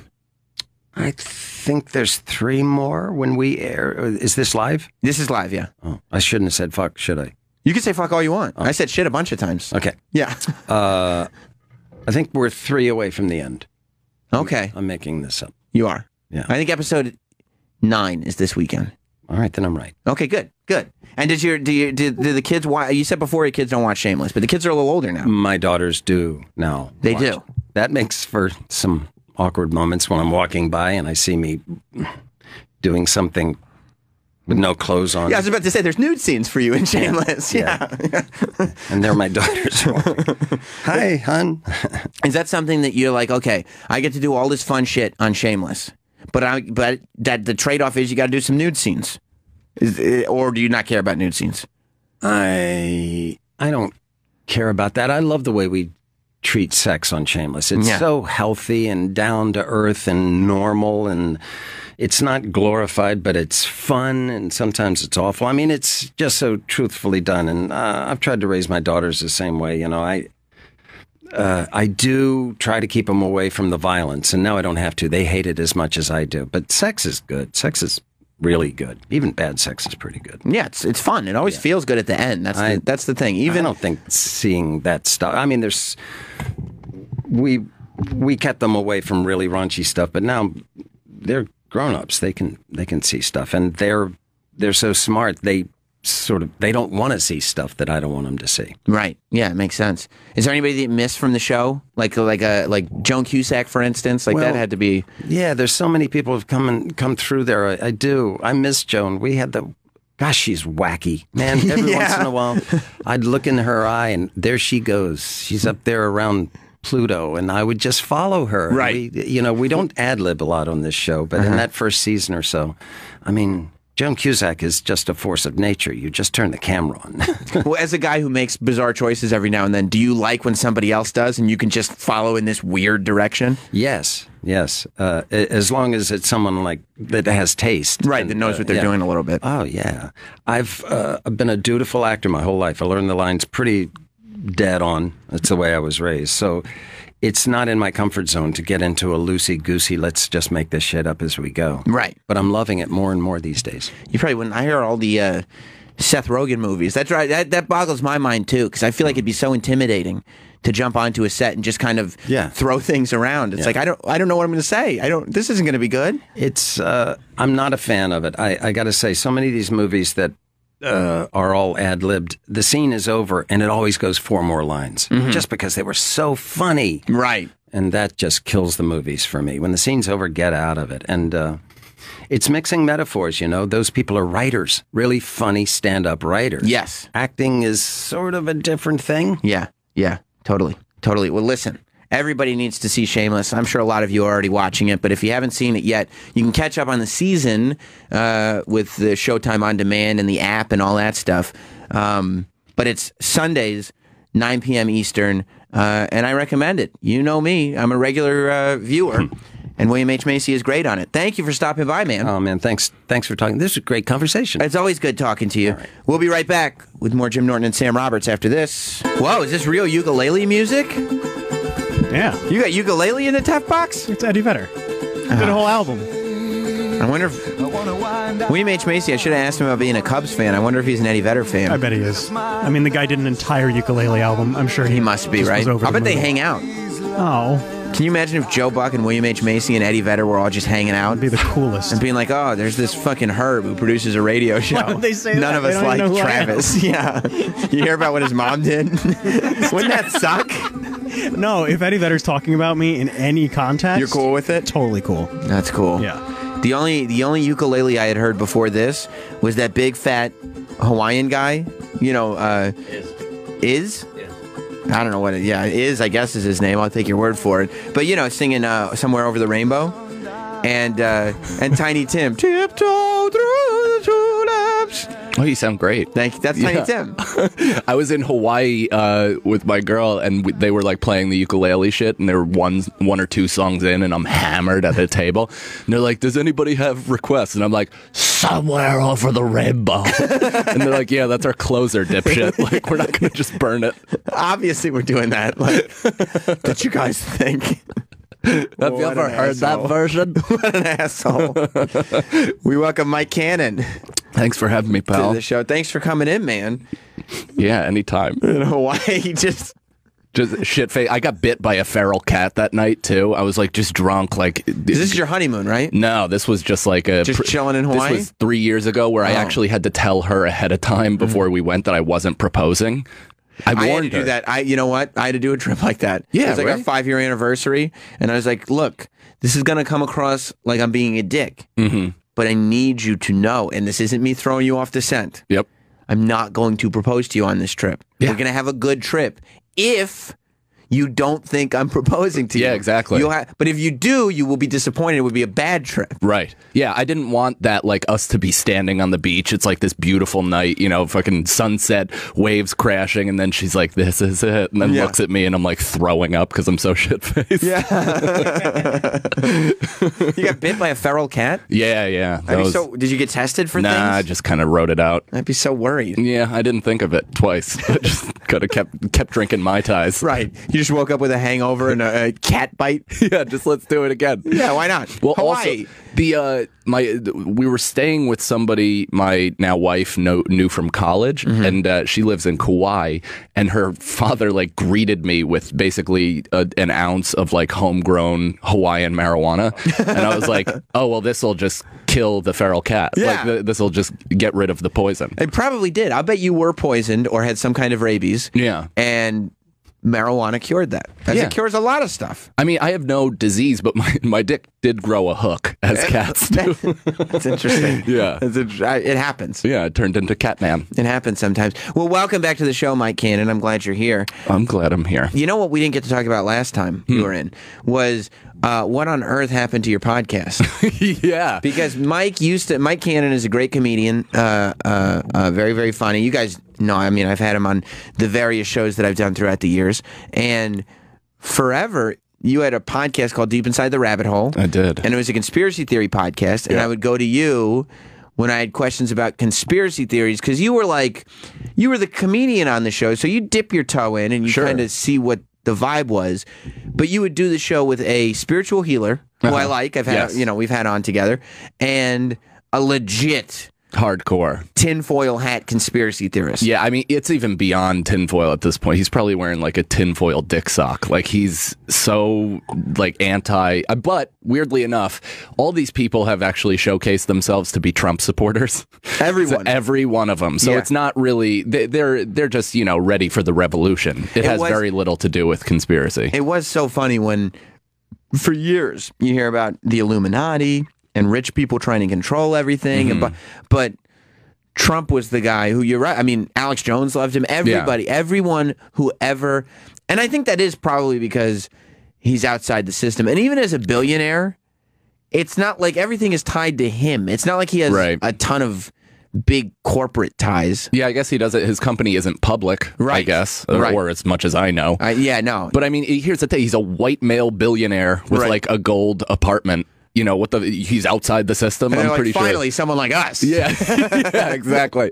But I mean, it makes me kind of, you know, I'm as confused as what's happening as anybody else. Mm-hmm. But it does bring me a certain amount of glee to see him appointing these fucking big business schmoes to his cabinet, right? Just so these fucking schmucks from you know Nowheresville, Iowa, who thought he was gonna like reach out and rebuild the coal industry. Yeah, is like, oh no. Yeah, you know, as it turns out, I've spoken to some of my advisors, and rebuilding the coal industry, not the smartest deal, so we're not going to do that. Yeah. We decided not to. Turns out you guys should have learned computers. That's going to be the best. Like, he really is going to go back on a lot of stuff, I'll bet. He's already saying that, like, we could have maybe a half fence, half wall. We don't need to, it doesn't need to be like a wall in the, like, traditional sense. Well, Bill Burr had the best point about it. He said the fucking Freedom Tower took 15 years to build, and we wanted that.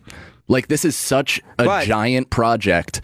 How the hell is it going to be funded and built within his presidency? If you remember, the whole time the Freedom Tower was being built over those 15 years, Trump was getting on the news and being like, if you had just given me the bid, it would have been done. Oh, really? I would have had it built by now. So, granted, it would have been held together with duct tape, but it would have been built. Plus, he saves a lot of time on payroll. He certainly does. He doesn't have to go through that mess. Oh yeah, but I'm sure he would have wired the insides for explosives for 30 years from now. some event. See, some of my conspiracy shit still comes out. It's fun to reference that kind of stuff, like every once in a while, and like when I'm forced to go to social events with my wife, like and it's just non-comics. Pretty much lames, and they're just talking. I'm like, by the way, the earth is flat, and then I'll just walk away and get like 16 drinks. Right. And the greatest part is, like, whether you believe it or not, like, because you've been around it. Yeah. If you wanted to convince me that the earth is flat, you know the arguments. Of course. So you could take on that role of being the guy at the party who just infuriates people. Yeah. Who, when somebody's like, well, how can you say the earth is flat? You could start arguing if you want. Yeah, I mean, all you really have to do is say gravity doesn't exist. It's actually a magnetic pull from inside the Earth. You have to say that planes don't. There's like nobody has ever flown in certain paths, which is incorrect. Any of this stuff is debunkable. Right. But the fact is that all of the debunkable information comes from sources that they don't trust. So it's like, you know, it's pointless to even argue because it's just the evidence that's there. They're just like, well, that's not true. Yeah. So it's like, okay, well, fuck me. Yeah, and that's exactly what happened to the podcast. Is it was refiltered through that same perspective of flat Earth. That was the real kind of wall that we hit. They just kept going back to flat Earth. Everything that we spoke about, because space didn't exist. Fucking, planets were sentient beings. There were 2-mile-high ice walls, and on the other side were like, potential utopias. It's like all dog shit fantasy that somebody who reads Game of Thrones and is 11 might believe, right? Or somebody who is an adult that has experienced hardcore trauma as a child through adulthood and now wants to focus all of their energy on the outside world, how it's fucking them, instead of looking inwards where the real 9/11 happened. You think that's what was going on? I think that's exactly what happened. That is my theory. It sounds like you put some thought into this. Yeah, a little bit. So your conspiracy theory guy. Yeah.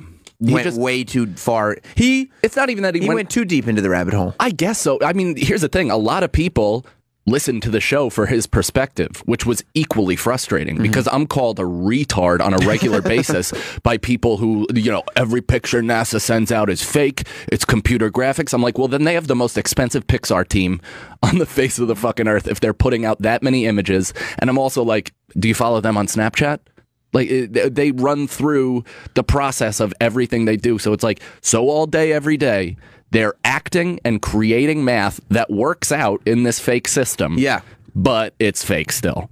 It just, it doesn't make sense. It doesn't at all. And when you get to that point where logically it doesn't add up, and that concession won't be made, right? Then you're like, we're not talking about anything anymore. It was, and we weren't even like not getting along. We were actually getting along. It just became not fun to go in to do the show. Like, there was a time where the conflict was so high that I would have physical pains going in to record my own podcast. Yeah, you shouldn't No, you shouldn't do that. There's no reason. It's just a silly conspiracy theory deal. Exactly. Yeah. And that's what I approached it as, is like, this is fun topics that we can kind of branch off of and then like create comedy out of. Yeah, you got to make some jokes. Yeah, but it became so serious that I found myself trying to be an intellectual, and that's the last thing I'm interested in. Right. I don't want to be somebody who's arguing a serious point against somebody who has a, disturbing viewpoint. I have no interest in that. Right. So if I can make jokes, that's great. Did the listeners to your podcast, did they start being like this isn't, he's going too far, or did they not pick up on it? Yeah, I mean,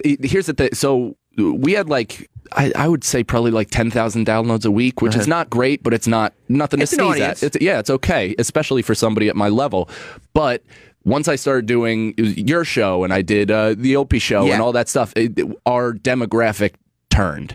So at first it was 100% conspiracy theorists that were approaching me with such vitriol and such hate that it was kind of fun, but also it definitely had an effect on my self-worth and self-esteem, where I was this kind of I didn't start a show to be hated. Right, because you're being and then you're well, this many people say I'm wrong. Yeah. I think I'm being logical, but maybe I'm not. Not to mention, kick Mike off the show. It's my motherfucking show. I'm the reason the show existed. I'm the reason we got a network. I'm the reason we got a studio. Right. I was the reason we got any type of support or anything. So, people were calling for my head, all this stuff. But then I started to do this show, and it became more of an even playing field to where people are now, frothing at the mouth, calling for Dave's head and all this stuff, which was fun to watch. But also at the same time, I know what he was probably feeling. Yeah. And we're very similar, which is why we probably argued quite a bit. We're stubborn, hard-headed people, so he went full retard once that stuff happened and was oh, you're going to doubt me? I'm not listening to any opposing viewpoints and just whatsoever. Started going. Yeah. He fed off of it like a demigod. It was weird. It's so weird, though, that I when people take it super seriously one way or the other, I'm guys, relax. The fact that people would hate you for opposing it or hate Dave for coming up with a crazy theory. Right. I guess, and maybe, I think I'm in the majority, but I think there's a strong minority of people that don't think like this. When I heard about your podcast, I was oh, that sounds like a fun listen. Right. Because you get to hear kind of these kooky theories. Yeah. And just kind of have a laugh and then go about your business. Yeah. Right. But that's not what it was ever. Right. It was presented as fact, and if you believed anything outside of this, you were not only misinformed, but you were a sheep and your head was stuck in the ground. Right. So it was so even the process of presenting the information was counterintuitive. They didn't want to bring people onto their side. It's like this election or anything else. They wanted their team to be correct. Yes. And they wanted everybody else who disagreed to rot in hell. It wasn't a conversation to have. No, not at all. Unless you were just yep, I agree with you. Good. Yeah. Oh, okay. Well, finally, you see the truth. Yeah, exactly. And it's pounding their chest as if it means fucking anything. Now, what would they think? My friend DJ Who Kid, who you know. I do. He told me he is a flat earther. Yeah, he told me that. Yes, I think you were there. And he said that it's because he takes planes all the time. Right.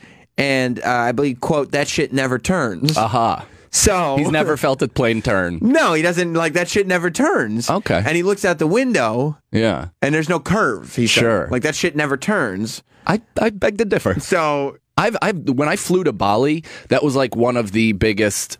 I mean, obviously I know the Earth is round regardless. It's probably not, who knows if it's this perfect spherical orb. I have no idea. Judging by the land, it's not, but by the ozone outside of it certainly appears that way. Yeah. Sure. But anything else, flying to Bali, it's oh, you could literally feel, see, and watch, because Qatar Airlines is really nice. They map out the whole trip and they give you the math behind pretty much everything that's happening. So they're giving you miles per hour, they're giving you distance, they're giving you the curvature of the Earth and what they need to do. It was pretty cool. He sleeps a lot on flights too, so he may have missed some of the things. Yeah, I mean, in all fairness, I was on several edibles and a Xanax before the flight. Oh yeah. I haven't flown without an edible in a long time. Yeah, I made the mistake. Did I tell the story? The 2,000 milligram edible. I think you might have. Yeah. So yeah, I had the hardcore visual hallucinations on a flight. I kind of think that Some of that, like the people who are like, no, I don't fly without either taking edibles or smoking weed or doing pills or whatever it is.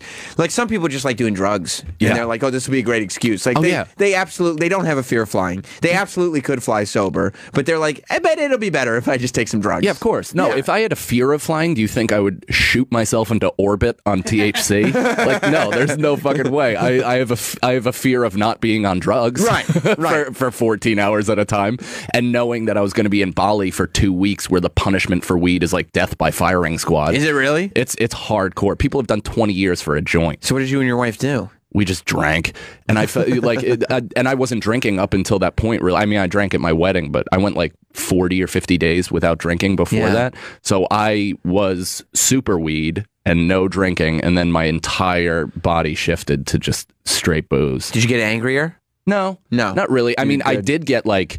It was because I guess I have an oral fixation, and at some point, you do. How do you think you get on this show so often? So I hadn't smoked a cigarette in probably like 7 or 8 years, and I actually took a pull of a cigarette when I was drunk because I was like, it'll be like weed, and I just threw up everywhere. My body rejected it. Travis, you don't drink very often, do you? Not to the point where I'm fall down, or drunk at all. Next time you have a drink, are you judging me, you piece of shit? No, but I want to. I mean, like, Not I'll like have Cannon. I'll have a beer like almost every night. Yeah, but that's just because I like. You should have a cigarette when you drink. No, that would be a terrible idea. Why? Because then I would be addicted again. No, you can handle having a drink and a cigarette. That's what a man does. You want to be a man, don't just you? One little cig. Right back to 20 a day. You want to be a man, though, don't you? Don't you want to be a man? I am a man. Oh, okay. What kind of cigs did you used to smoke? I picture you with the Corella DeVille thing. What were those really thin ones called? Yeah. Oh, the ones from France. Yeah, that everybody thinks they're high society. You always used a cigarette holder, right? Yeah. Of course, I'm fancy. Yeah. Why wouldn't I? Those things were even ever an invention. The cigarette holder. It's like, what are we doing? How dare my fingers smell like smoke? Adrian, you think it was Virginia Slims? Mm-hmm. Yep, that's what it was. Yep. You've come a long way, baby. Oh my God. It is true. Like it is the excuse of getting on a plane and doing drug. Like this entire week, I went on a fucking 7-day bender, starting with the election. Like and it was, of course, I'm feeling certain feelings, but. Also, that was like, green light, baby. Everybody's feeling bad. Let's fucking go. And the people around you will probably be like, I get it. Yeah. Oh, yeah. No, this is really bad. I get it. Dude, people openly weeping in Brooklyn was like a pretty hardcore thing. I mean, 4 days afterwards, still wearing their Hillary hats. And it's like, you guys need to learn how to take an L. It's like, too much. What the fuck? Like the crying on YouTube and SNL, like starting the show with like, you know what? Sometimes we don't joke. And it's like, no, that's not joke. It would have been beautiful if she just sang it as herself, but it was like a weird thing to do it in that Hillary hair, and like it's like picking sides politically is so anti-comedy to me. It's ridiculous. It's like you're supposed to be able to see from both sides of the fence. So like that's why that the Black Jeopardy sketch was so fucking good. It was so good because it bridged both sides as opposed to, alienating one. And the Chappelle Chris Rock sketch, where they were hanging out with the white liberal voters. Perfect, because what you're doing is you're finding the comedy in the world, not like I'm using my comedy to get my point across. Like, no, just judge the scenario and pull out the funny part. I mean, I've done my fair share of Facebook posts because I don't have a podcast, so I have no outlet anymore. So I'm just like hammering on my keyboard. But none of it is like this sincere activist type bullshit that I'm seeing from all these comics. I've gotten like Facebook messages from people being like, a lot of comedians are able to like give hundreds of them are giving heartfelt like feelings about this election. And I'm like, well, then it seems like that corner of the market is fucking locked so down. They took care of it then. Yeah, so I'll do jokes for this entire thing, and it's like. Comedians need to use their power to, stir up the anger of the people and cause a revolution. And it's like, what comic has ever fucking done that? Right.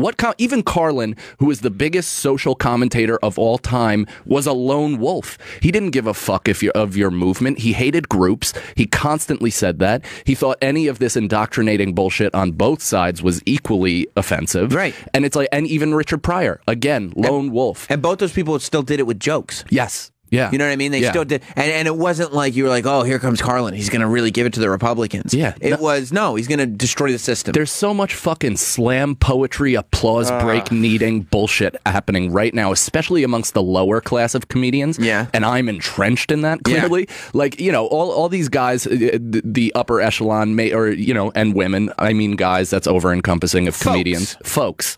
When I was a waiter, I would always say, hey guys, and like some of the women would be like, we're ladies. It's like, all right, shut up. Jesus Christ. I just meant as an overall whatever, but it's patriarchy, so take it, lady. Yeah. But so I mean, there's just all these like lower level comics just seeming like, because they're not funny yet, so the easy thing to go for is to make a point and to hopefully get some applause break or some recognition. What they don't know is like they're all in New York, obviously. So in New York, everybody agrees with them. So they're like, okay, good. This will get me the applause. They'll be like, oh, good. Somebody said it. He said what needs to be said. Yeah. But go outside New York and try your quote unquote material. Go to fucking Uncle Vinny's in Point Pleasant. Yeah. And see, which I was at the last 2 nights. Had a really great time. I love Dino. It's a fun club. But it's like, try your political dog shit, your liberal safe space. You know, I'm wearing a pin, so I'm cool to talk to. Yeah. Stuff in this fucking room. You'll be eaten alive by people who have been working their entire lives for $40,000 a year. And that's what's amazing is like we're not even talking about leave New York and go to the middle of the country, go to Kentucky, no, head out to Jersey. Yeah. Or Rockland County. Yeah. Head out to, that's where I'm from, dude. And it is like, it's hilarious because it was billed when I was a kid as like a cultural safe space where it's like diverse and all this stuff and everybody's accepting. And it is the most fucking redneck type of like, xenophobic bullshit because they're 20 minutes from the city, but I can't go in there. There's some black people. And like, it's the most insane, like, offshoot of a cultural haven that I've ever seen in my entire life. I love it because that's probably what I would have been had I stayed there. But it's like, it's a horrifying thing to kind of, it's a nice little mirror to look at, I guess. Yeah. And nobody really understands that one of the main reasons, if not the main reason, that Trump won the election was because of this. It was because of all the overreacting, was because everybody thinks that everybody agrees with them. You know what I mean? Like all these people that are crying and talking about how tragic this is and blah, blah, blah. They think everybody agrees with them. Yep. You had people, I said on Red Eye, you had people on news networks, news anchors that were acting like JFK dies and Cronkite takes his glasses off and there's that one emotional moment. Right. News anchors, Rachel Maddow's of the world, were trying to have their Cronkite JFK is dead moment by announcing who the president was.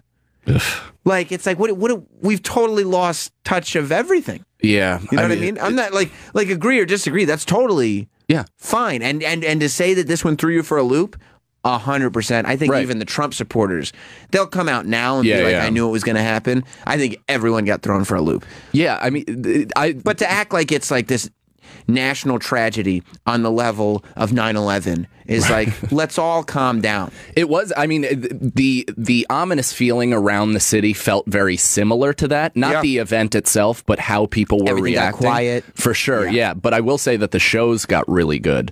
In the clubs and stuff like that, in New York, the shows got really, really good because people were, for whatever reason, needing to be uplifted. So, now they're going back to being cunty, but initially it was really nice. Yeah. But the concern amongst people, especially that are, at risk of losing some of their rights, the concern and movement of those people is 100% warranted. But the hysteria and the fucking, I can't even be spoken to right now. And it's like, did you see the article about like bros having to let people grieve for Hillary? And is That's you, Adrian. Let people grieve. But Nick Mullen, this really good comic, made a funny thing where he was like, yeah, this is a perfect argument for why women should be in politics. You're so inconsolable that nobody can talk to you after you fucking lose. It's are you kidding me? It really is. Like, if you have to treat people like adults like children. Yeah. And like make sure you're sensitive to how everybody's feeling and everything. And this is the way, like, if you could get up there, right, and explain why you feel like your rights are in danger without being mad at people for it. Just be like, here's how I'm feeling. you know, he said this, he said that, and it makes me feel like this because I live with this, I live with that. Then it's like, maybe. Right. Not definitely, but maybe you can get a message across that way. Yeah. But when you're just running around and you're crying and you're like you said, inconsolable. Right. And you're acting like anybody that was born white is the enemy. Yeah. Who are you going to build sympathy with? Well, that's the thing is like I feel as though I'm on the side of righteousness. I want everybody to have equal rights. We have white privilege. I know, but it's like, you be? But it's so, and people that I know, like comics that I know, are trashing all straight white men, and it's like you're gonna lose allies like that. Like obviously, I'm gonna believe what I believe because I don't give a fuck what their opinion is, and I think I want to be on the side of right. But it's like, I even feel a type of way when you're typing that stuff where it's like, ugh, like that. Right. You're lumping me in with a group of people that I have nothing to fucking do with just because of my skin color. Yeah. Like how ironic is that? And there's a lot of and there's a lot of straight white men. Yes. Like a lot of them. The majority, one would say. I would say so. And there are a lot of straight white men that voted for Trump, not because they're fucking racist, but because they're being villainized and they're being like made to feel ashamed. Yeah. Because it's like you can't be a straight white man, you know, unless you acknowledge your privilege. Right. Acknowledge your privilege and like every action that you make has to be this charitable act to make sure that your privilege is in check. And this is what they don't understand, though. The idea isn't to tear down white privilege. The idea is to elevate everyone to have the same amount of privilege. Right. Why would you tear it down so we're all fucking miserable? Right. Why wouldn't you just want to be the same? Everybody shouldn't get shot by the cops. Everybody should have equal opportunities. It's like, what the fuck? Do you think everybody should just get gunned down? Would that make you happy? Like, what is it? Right. Come up with me, not pull me down. Yeah, exactly. So that way we're all cool. And here's my hand. I'll lift you the fuck up. But it's just like in life. Like, you know, it is easier to bring somebody down or for somebody to bring you down than for them to try to, like, if somebody is jealous at your success, right? If somebody sees your podcast, you do something in comedy, whatever it is, and they see you're successful, the instinct for them is not to work harder so that they can meet you up there. Sure. Their instinct is to stop his success because his success is making me feel worse about myself. Right. So I need to make sure that his stops. That way I still feel like what I'm doing is enough. Yep. And that's a microcosm for this. And that's what the media played on this entire election because everybody I mean, Trump did this brilliantly and, you know, people compare him to Hitler and obviously there's not enough time to say whether he is or isn't yet. But he did certainly play that Hitler handbook of... And it remains to be seen if he is actually Hitler. Well, considering that they're citing internment camps as the barometer of like what to do for the Muslims. That's a little scary. But I will say he did play the handbook of giving people scapegoats for why their lives suck. Do you know what I mean? On both sides. And Hillary did that as well. Yes. All these people have done that really brilliantly, but the vibration is they're trying to keep low vibrations. So they're trying to keep people in fear. They're trying to keep people angry so they will not elevate themselves. And by the way, I mean, a lot of women voted for Trump. Yeah. As it turns out, a lot of white women. White women. It was like something like 60% of educated white women voted for Trump. It's the first time their husbands have gotten a boner in 6 years. It's like, yeah, baby, tell me about that vote. Tell me about that vote. Tell me about the lever. What lever did you pull? It's a Scantron, honey. Just fucking tell me about a lever.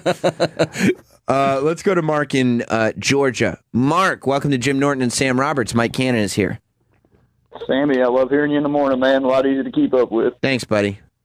So here's my thing with the whole election, and I think everybody's missing it. The media is missing it on purpose. This is the first, kind of large event that these coddled-ass children who got participation trophies, they never lost at sports, their grades always got fixed. This is the first time they've had something to react to, and that's why they can't handle it. It's been 10 fucking days.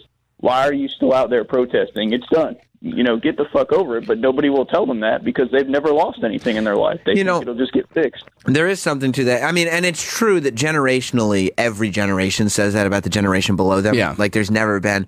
But there is this, and I don't know if it's just a young person thing or if it's strictly millennial, but like, you don't really know what you're doing in life until you get the shit kicked out of you. You know what I mean? Like life has to really piss on you, really piss on you. Then you start to figure it out. Yeah. You know what I mean? And people want to believe that they're never going to get pissed on. Yeah.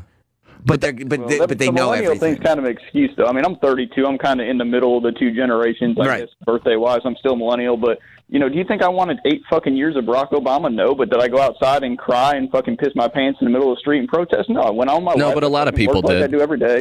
A lot of people did, though, on the opposite side. And also, you have to, like, kind of take this into consideration, is that the millennials are their own thing. However, they're a byproduct of everything that came before them. So their parents are treating them, have treated them like that because of their parents beating the shit out of them and never telling them they love them. Right. Do you know what I mean? So it was all overcompensation. So the pendulum always swings. Hopefully we'll catch it in the middle, but this is all going to happen over and over. You're going to see these fucking knuckles at work.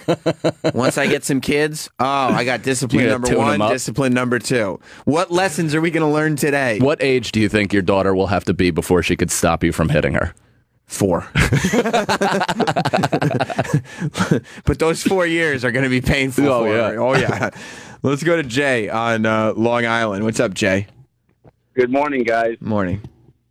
You know, you guys touched on something with the whole, instead of elevating everybody to the same level, let's tear down what we don't like about people in front of us. And that's kind of the whole liberal socialism kind of attitude, isn't it? Where we vilify the CEOs and we vilify the guys that are making a lot of money. Well, that's not right. Let's not try to go there. Yeah, I think it's a little bit of a slippery slope, because I think there are a lot of CEOs, a lot of people in power protect their power and make it so that other people can't come up. Yeah, and corruptly not do what's right for the society as a whole. But the problem with like lumping liberals in this, because liberals as a unit or by definition are supposed to be progressive, open-minded people. So they're not necessarily, they shouldn't be Democrats or Republicans. Right. They should actually be in the middle that take from each thing. But the alt-right and the SJWs, or the neo-SJWs, I should say, because who doesn't want social justice? Right. But the neo SJWs, they're two sides of the same coin. That's right. They're both fucking dictator fascists. But the alt-right is a lot fucking funnier. Yeah, but they're also some of the more violent, hateful people that I've ever come across. No, that's true. And they're supposedly this anti-PC movement, but they've created the word cuck to replace faggot, so they don't get into trouble.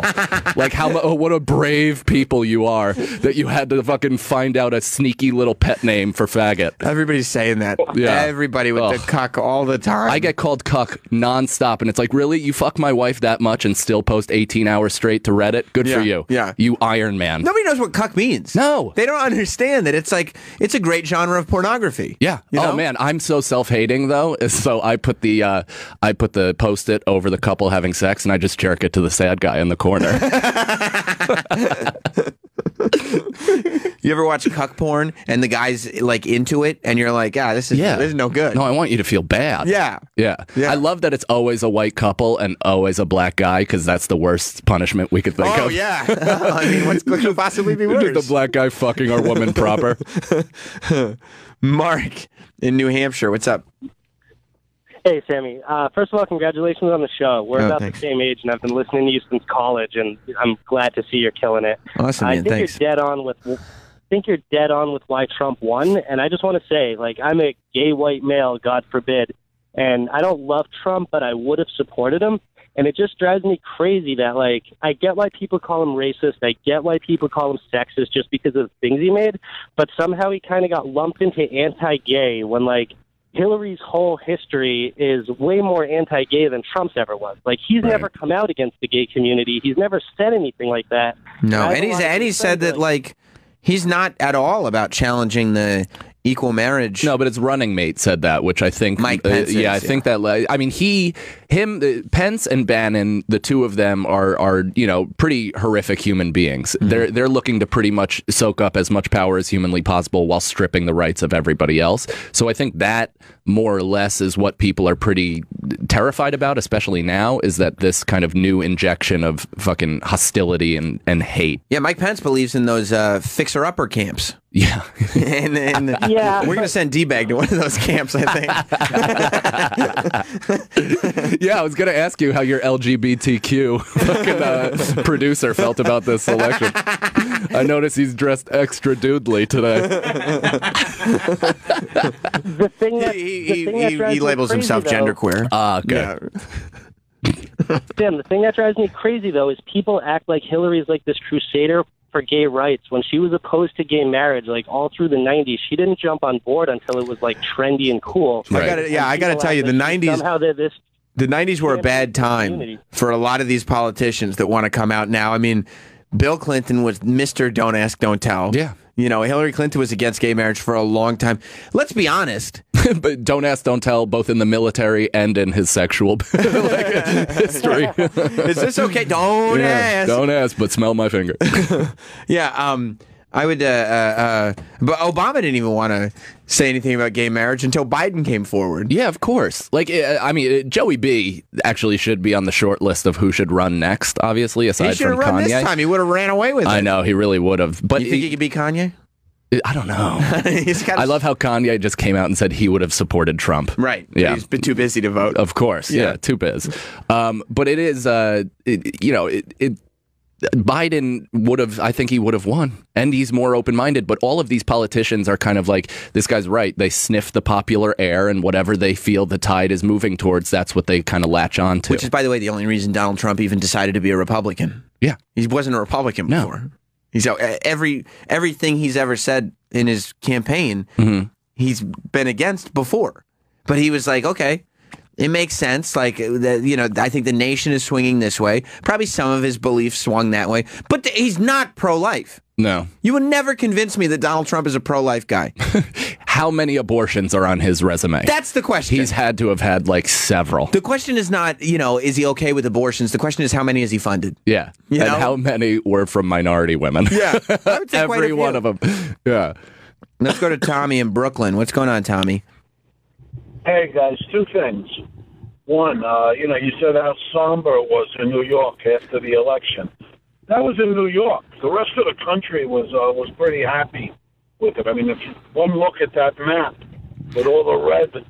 I honestly think most of the country was happy at New York and Los Angeles being sad. Yeah. I don't even think they were happy about Trump. I think they were happy watching New York and Los Angeles cry. Yeah, they felt their first, it's almost like doing a bump of Coke where they felt that initial elation and then eventually it's going to wear off and they're going to realize it's fucking 9 a.m. and they have to get up for work tomorrow. Yeah. It's brutal. Don't you hate when that happens? Anyway, the other thing is, I love this silence. With these pollsters, a friend of mine's in Northeast Pennsylvania. During the Republican debates, he got called by many pollsters, and he did the whole poll.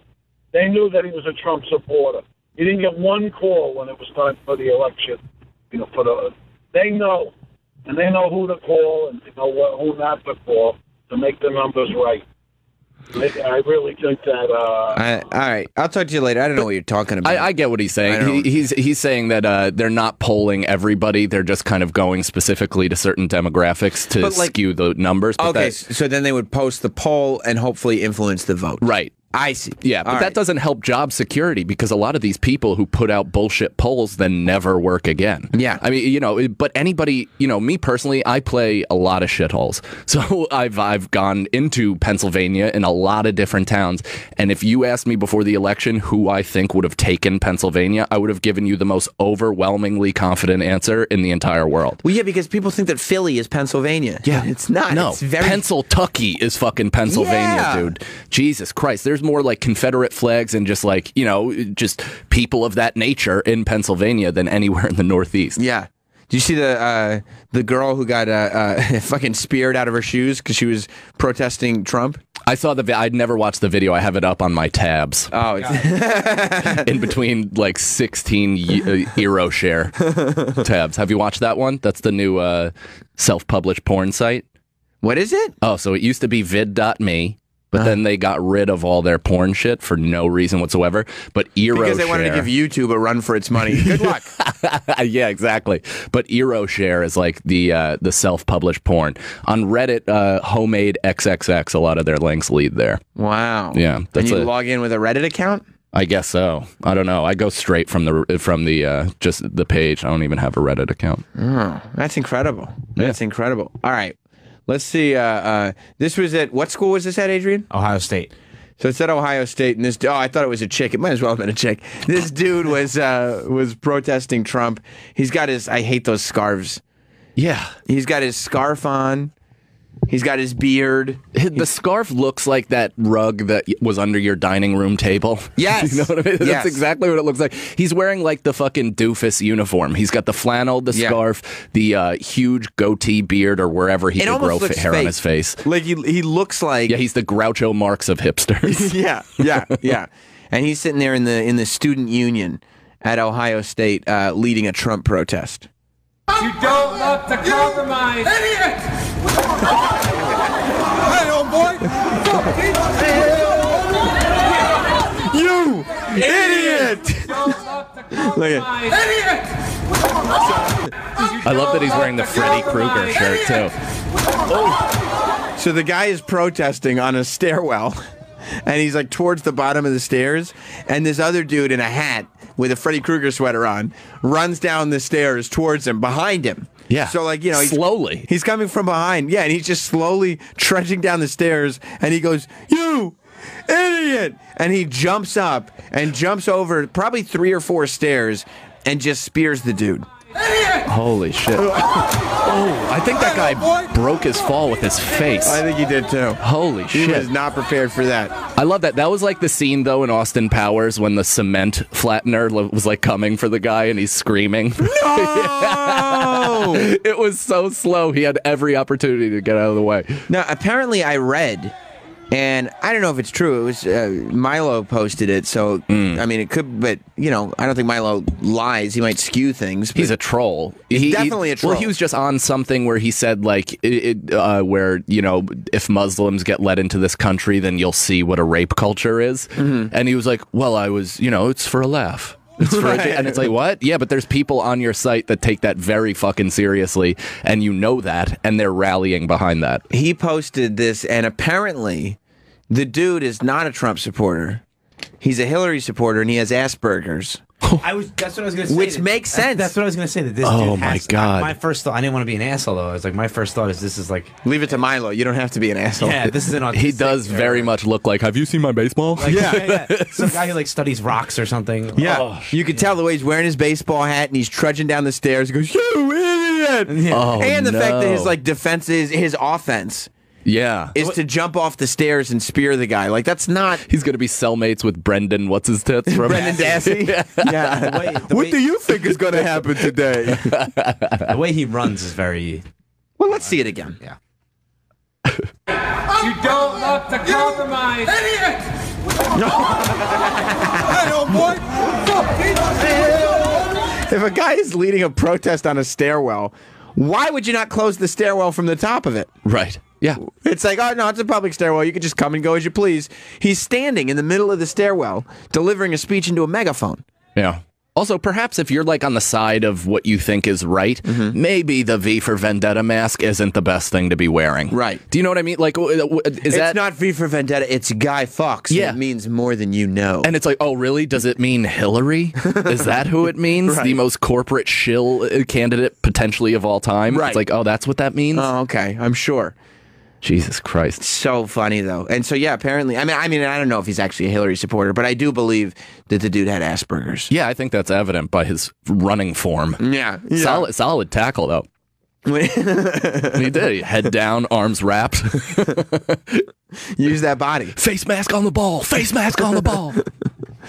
Oh, he did. He used all of his body weight. There was another video that I've been laughing at, and I just haven't had an opportunity to play on the air. I wouldn't be surprised if this guy had Asperger's too, but I've been laughing at it so much. It's a guy, and he's got one of those YouTube channels where he sings. Oh, nice. You know, like he wants to be a singer. Sure. And he was videoing himself singing one of his songs in the car. And the car flipped over. Oh my God. As he was going. And at first I thought it was fake. I was like, I don't buy it. I think I'm looking at this guy's face, and of course he has mental disabilities. Like, it's either that or hardcore fetal alcohol syndrome.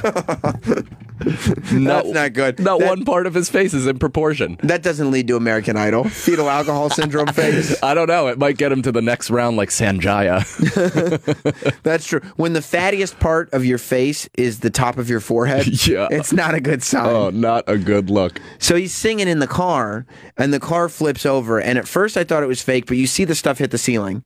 Oh, shit. So it's not fake. Then on his YouTube channel, he showed photos of the car in like the mud bank that it ended up in. So he was fine. He was fine. Oh, yeah. Well, he does have retard strength. No spoilers. But the reason that I was laughing, you have to hear his reaction. Like, he stopped singing and, like, he handles it okay because I think he goes into shock. Right. But his initial, like, this is his fight or flight mechanism. His initial, he's in the car, he's by himself, he's pure emotion. And this is how he handles it.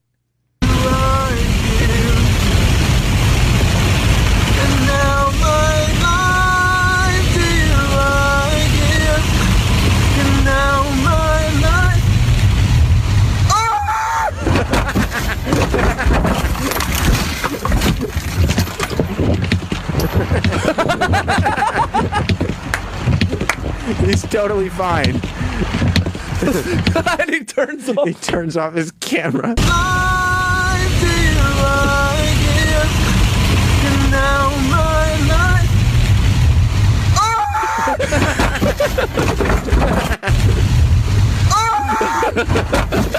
Like, it looks like he looks at something. Like he's definitely going down. And like that's how he reacts. I don't know if he thinks that like that's gonna keep something away. Right. Like but he just like looks at the window. He just Neos it and stops whatever's coming.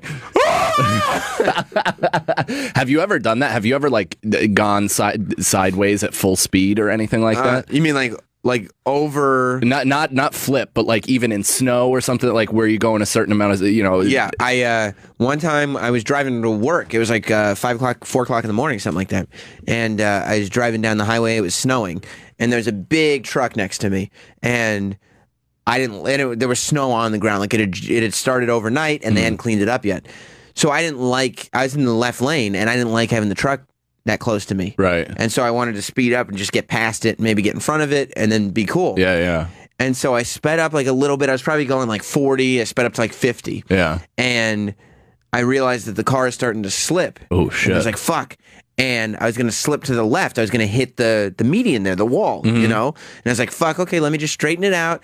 And I just I was like, let me go back to driver's ed. Right. Let me go back to my lessons.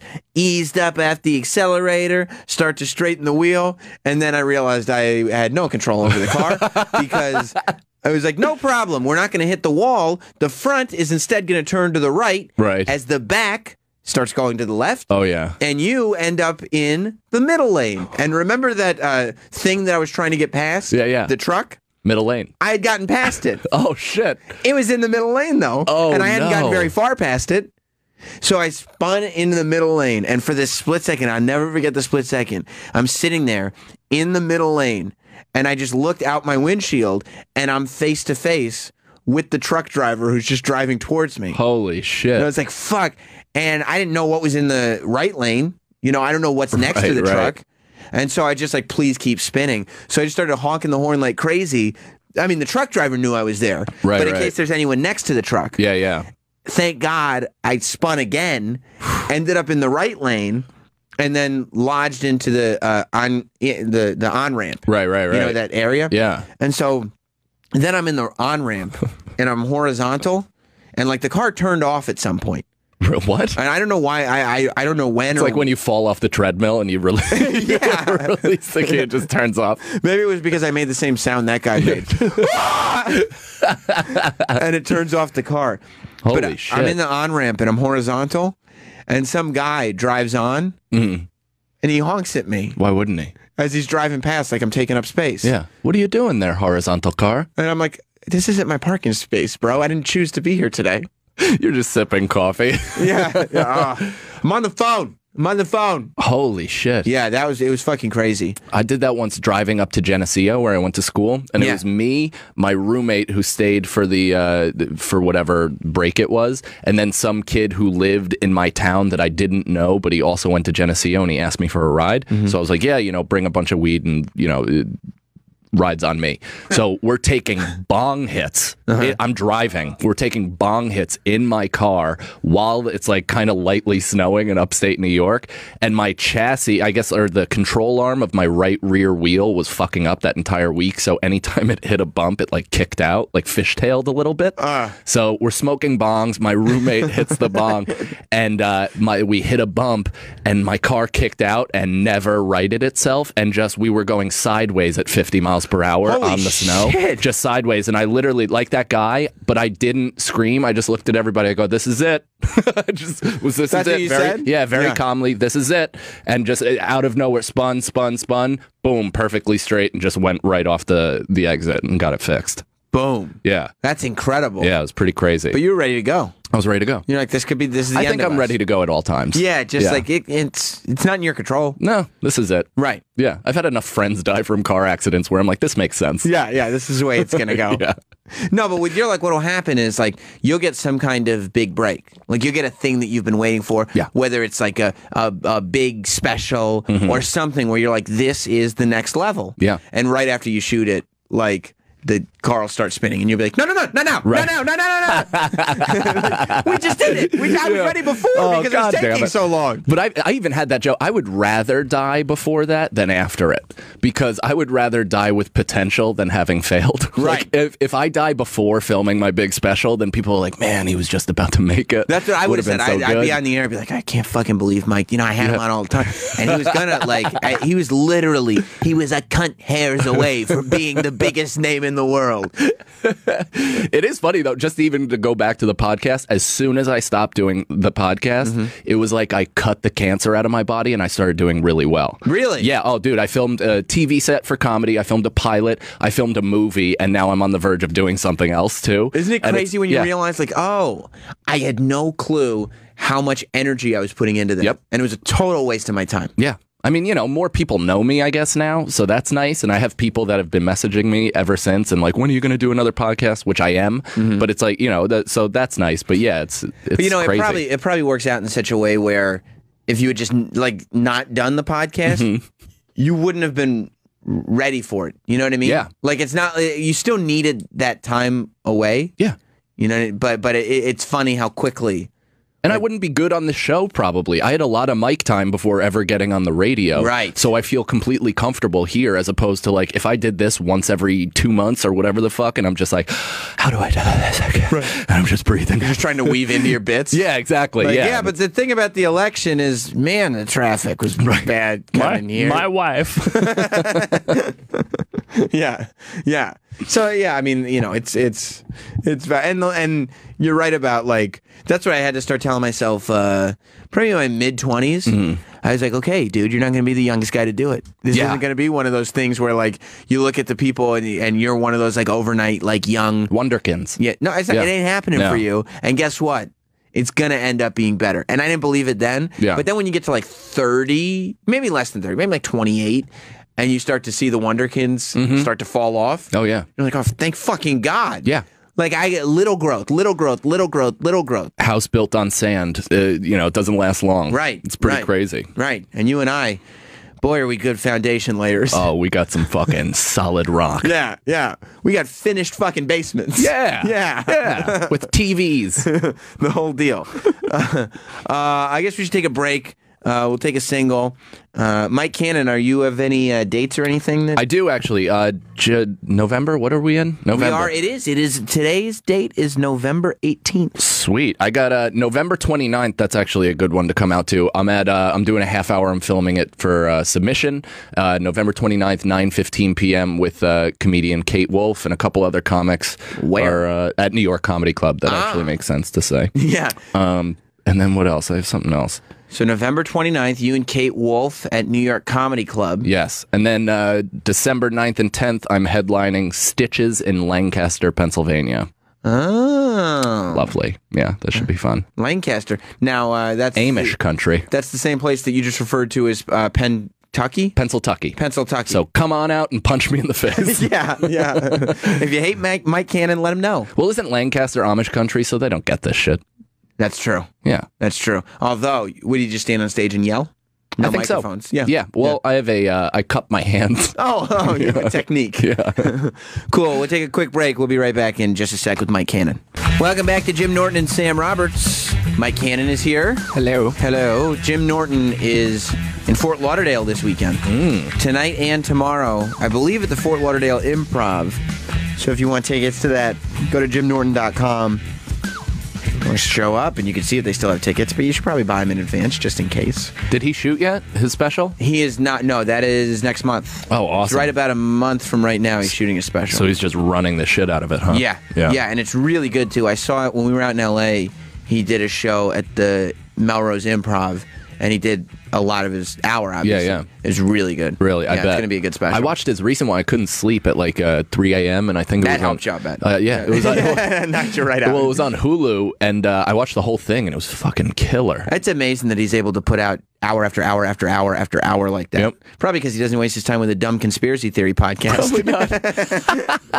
Do you know, I've never told him this to his face, I don't think, but he first of all gave me an extra like 6 months in stand-up based on a compliment he once gave me because I was auditioning at the comic strip and it was like when they were kind of exploiting comedians. They would basically have you audition and then have 3 judges on the side, so it was him, Artie Lang, like DF Sweedler, and then one of these things is not like the other, and then their manager Booker, and Norton said he was like I liked it. I actually didn't think you were going to come out with like that dirty as shit, but you look like Dane Cook with Down syndrome, he said. I remember that very well.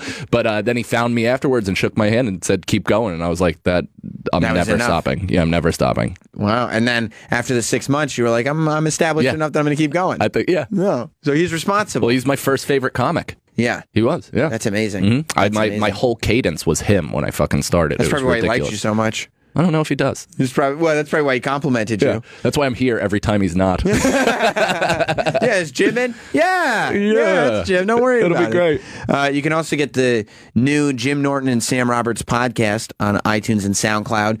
It's an hour and a half, something like that, every week on Tuesdays. But there's a couple of them up there, so if you're not subscribe on SoundCloud and iTunes, and check the YouTube channel. Yesterday, D-Bag posted the full interview with John Mulaney and Nick Kroll. Oh, awesome. Which was great. I like that the Joe Buck interview is up there. The Billy Bob Thornton interview is up there. A lot of stuff. I'm sure you talked about it, but what do you think of Joe Buck? Now? Yeah. Well, he was fun in here. Yeah. It was actually a really good interview. I'm not a sports guy at all. So I liked that. I thought it was funny that everybody kind of hated him. Sure. And just kind of goofed on that. And the fact that he's had 9 hair transplant treatments is like hilarious. And I told him when he was in here, like when I was watching the World Series, I can't look at him without just seeing hair follicles. Right. Without just seeing his transplants. Yeah, he does. He does look like a burned out baby doll. yeah. That's the thing. Is like I can't stand him because he doesn't like the Giants. Yeah. By the way, we were like, he said that that's not true. It's bullshit. They all say that I hate every team, and every fan from every team comes up to me. Chris Collinsworth just said the same thing, and it's like, listen, that may well be true, but there are certain teams where you give a little extra pinch to, and he's a fucking Cowboys guy, and he always trashes Eli, and he's a dipshit. Exactly. You should have seen Adrian was in here the whole time the interview was going on. Adrian was pouting in the corner like, fuck that guy. Yeah. Well, who the fuck? Like, this is what bothers me about Joe Buck. There are so many people that dislike him, and yet somehow he continues to get work. I get it that he's a legacy. He comes from the balls of a legend. But it's like, if that many people, I would rather like I'll tune off any game that's not the Giants when he's announcing. I would rather like a fucking Periscope live, from like 2 idiots than listen to Joe Buck and Troy Aikman wax poetic about how Eli's 2 Super Bowl MVPs are a fluke. Travis. Fuck Aikman, too. You think Aikman, I would say the same, but I would actually fuck Troy Aikman because of how good looking he is. His body looks NFL ready right now. Yeah. You think this is why Joe Buck is so insecure? Yep. He takes all this to heart. It's so funny, like, listen, because he really does. Like, he is as insecure as any comedian you've ever met. Well, of course. I would never get hair transplants. I would drink, but I wouldn't get hair transplants. Well, you wouldn't get hair transplants. Look at the fucking hairline on you. Yeah, but it's also like silver. I mean, you know, I would. True. You didn't dye it. Did I tell you I went to a salon for the first time to get my hair cut? I didn't know that. Yeah, and why wouldn't you dye your hair? You got like a young guy thing going, but then your hair's like white. Well, yeah. You should see my wedding pictures. It's hilarious. It looks like my girl is like marrying somebody who's going to die soon. So so I went into this salon and they actually convinced me not to dye my hair because people in like Brooklyn and the city are now dyeing their hair to look like mine. You have this amazing natural salt and pepper. Exactly. Oh. Yeah. I would never get rid of it. But I also once dyed it and then it oxidized and turned like half blonde, half brown and gray. It was an ugly transition out. Yeah, and by the way, like the thing about salt and pepper hair, like the thing about your hair going gray is you don't have to worry about that going away after the dye is done. Right. You know what I mean? Like after the dye job, you'll still have gray hair. For sure. Yeah. So I wouldn't. I mean, at least I'm not bald. I'll take that any day because one of my buddies went bald at like 19, 20, and I'm like, you know, he's wearing basically the same head hat for the rest of his life. At least I can kind of reshape this and change my look. It's a tough pill to swallow. Adrian, in the time that I've known him, has made the conscious decision to just shave it all off. But I feel like you could still have hair. It's just I have the receding hairline in the front. And I think I look. You have the Batman horns. Yeah, exactly. And I just figured, why am I going to fight it? Yeah. I would do the same thing though. It's that's the Joe Buck syndrome. Rogan did that too. That's why he has that big fucking giant scar on the back of his head he because did transplants. At first, yeah. And, he did do transplants? And before it was ready. Like, that's scary. And I think he's admitted it, too. Yeah, and he said, and then finally I was like, fuck it, why did I do that? It's probably because he was all over TV at that time. Like he was on Fear Factor. He was doing news radio, I think. Oh yeah. News radio is a fucking dope ass show. I love that show. I love that show. It used to be on. I used to watch that every morning at 8 a.m. in college because I would have hardcore insomnia, and I'd take like 10 gravity bongs and sit there and watch news radio. And I was like, this show is the best show. I don't know how it's off. I used to watch it when I couldn't sleep when I was in high school at home. It would be on at 1 o'clock in the morning on UPN, and I would always watch it. Oh yeah. Always. It was the best. I was watching it, reruns of it on UPN while it was still on. And I remember like watching like an episode of the last season and in its normal time slot on NBC at whatever, prime time. And I was like, the fuck is this doing on at this hour? Like, this is a 1 o'clock show. The colors are so much more vibrant because it's an actual network. Yeah. UPN looks like it's fucking strip tape. I wasn't watching it on my old TV with rabbit ear antennas. Like, it's like, that's a great show. His new special is pretty great too. Rogan's? Yeah. It's funny that, I mean, it's interesting that a lot of stand-ups stop watching stand-up. Yeah. Once they start regularly doing stand up, but you're still like, I'm a fan. Like I should probably stop being such a fan, but like Kreischer talks about this a lot. I actually had the opportunity to talk to him for the first time. I think we're gonna like hang the next time he's in New York. But he's the same way. Where like I love comedy. I got in this because I'm a huge comedy fan, and I felt like I could potentially have that type of ability, but. Beyond that, I still like watching what people do, and I'm watching it in hopes that I'm not doing the same shit. Yeah, no, you got it. If you're still able to be a fan, I would say hold on to that. You got to, like, I love when Bert comes in, because Bert is, like, such a fan of everything. Yeah. Like, the first time he did the radio show, he knew all the trivia and was, like, asking all these fanboy questions. Yeah. And it was awesome. You know, and I think... And he's a good laugher. Yes. Like, there's nothing worse, or, you know, it is what it is, but there's a ton of comics that are like, that's funny. Oh, I see how that worked. And it's like, I get it that you've been around it. Yeah, but it's like, is it really? Or were you never that person? Did you never really find joy? And for whatever reason, you decided to funnel that into making other people laugh? Like, it's a weird thing. I don't know. I love laughing. But if you can watch... I love laughing. I just love laughing. The reason I started this was... I just love to laugh, and I was hoping that I could infect other people with the same ailment. I'm so glad I called myself out on that before somebody on Twitter did. Ugh. I just love to laugh. I just love laughing and how it feels. They say when you do what you love for a living, you never work a day in your life. And I just love to laugh, so I'm blessed, hashtag. Yeah, you put the hashtag after. Yeah, blessed hashtag. And what are you even fucking talking about? But look at Troy Aikman's body, by the way, just real quick. It's like it's old man good. You know what I mean? It's but like, he's for sure on steroids. He's got the power gut. You ever see guys on steroids? They're ripped, but for whatever reason, they have the protruding gut. Right. It's because they're on fucking hardcore D-ball or some sort of anabolic. Oh. Yep. Yeah, you used to be a hardcore steroid guy, right? Yeah, I had a big gut. Yeah. I had a big power gut. Oh, yeah. So how does The Rock not have a gut? Because he takes the finest HGH this world has to offer. He does, doesn't he? Oh, dude, it's got to be like worked on by scientists, so it has such minimal side effects that he just rubs it on himself through a cream, Barry Bonds style, or probably even spritzes it under his tongue like it's a fucking marijuana No spray. injections. Nothing. No way. Back in the day when Matthew McConaughey used to run like hardcore shirtless, you could see, or at least this is, from my experience with steroids, you could see in his obliques where he was spot injecting. Because they were bigger than the rest of his torso. Right. They came out and it's like, oh, that's not a typical thing. Right. I'm so glad The Rock won Sexiest Man. Yeah, he is. He is. He should run for president. He says he's really considering it in 2020. That would be such a drop in money for him. There's no way he'd do it. He's making like $500 million a year. He is making a lot of money. But if he can bank a lot in the next 4 years, Donald Trump is not taking a salary as president. Oh, what a good guy. Yeah, he's not taking a dime. Wow. He said he thinks he might have to take $1. He might have to legally, but other than that, I'm sure he'll write off the entire $400K or whatever it is. Yeah. That's my favorite part, is that the president makes $400,000 and is expected to operate as a Jesus Christ and not accept money. Here's the thing about the presidency, that the whole thing's a sham. Mm-hmm. The president gets paid $400,000 and everyone takes a pay cut. Yeah. That's who the pool of people running for president is. Everybody who's ever been president, they're just, well, no, I'll make my real money after I get. What do you mean? You're making $400,000. What's real money? Yeah. Plus your rent is on the fucking house. It's taken care of. Well, that's what fuck, what was I just going to say? Weed. What are you gonna do? Yeah. But the fact that that $400,000. Oh, I remember.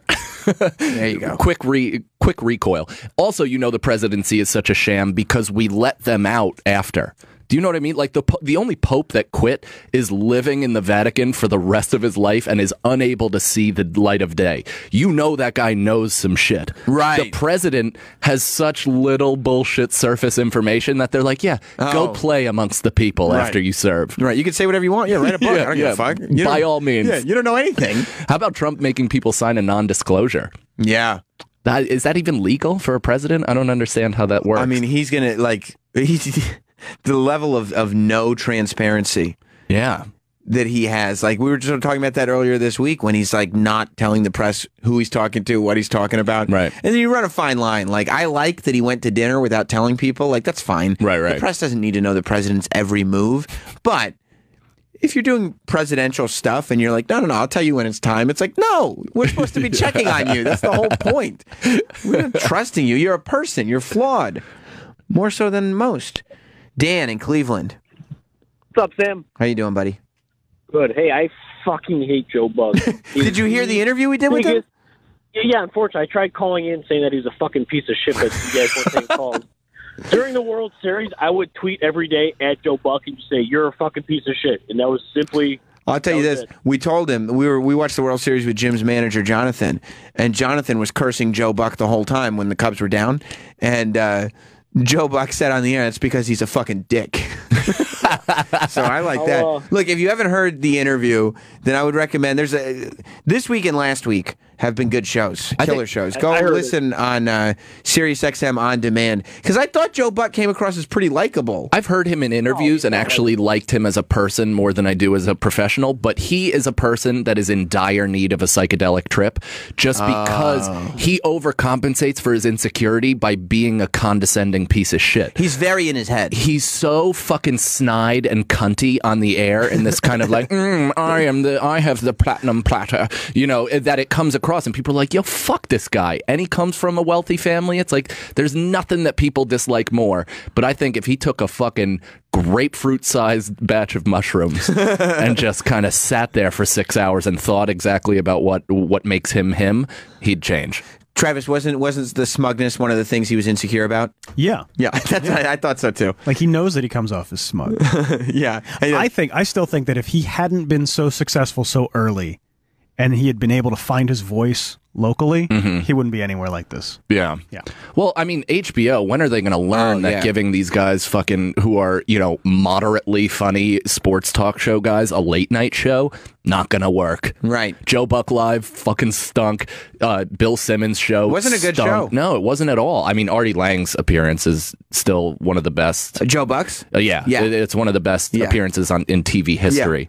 But Bill Simmons wasn't good. No. And I enjoy his podcast. I enjoy his writing. But him as a television personality fucking stinks. I almost feel bad for Bill Simmons because it was like he had this sweet thing. ESPN had the thing. Like it was, but he thought that like his thing was bigger than ESPN. I mean, he needed to get out of the Disney umbrella just for him to be him. Like, because he's a relatively edgy guy, not really, but he has the ability to kind of tell a dick joke or two. And if Disney was there really holding him, they put the success though in his eyes is probably so high up now that like his podcast is still huge. Yeah. But it's not enough just to have a huge podcast because the Ringer isn't doing what his last website is. Grantland? No, it's nowhere close to Grantland. Right. It's good. It's a great website. They put out great content, but it's not Grantland. It's not Grantland. No. Well, because they're not backed by one of the major corporations in the world. That's the catch-22. You got to get out of the Disney umbrella. Yeah. But then Disney's going to shut down Grantland. Yeah. Right. But then be happy with your independent success. He can do whatever he wants. I'd love to find out if he's actually happy. I doubt it. I mean, he's only happy when the Pats win. But yeah, he's got such a high voice. Like there's just something about him television wise that just doesn't work. Yeah, I think that's right. We're out of time. That's the show.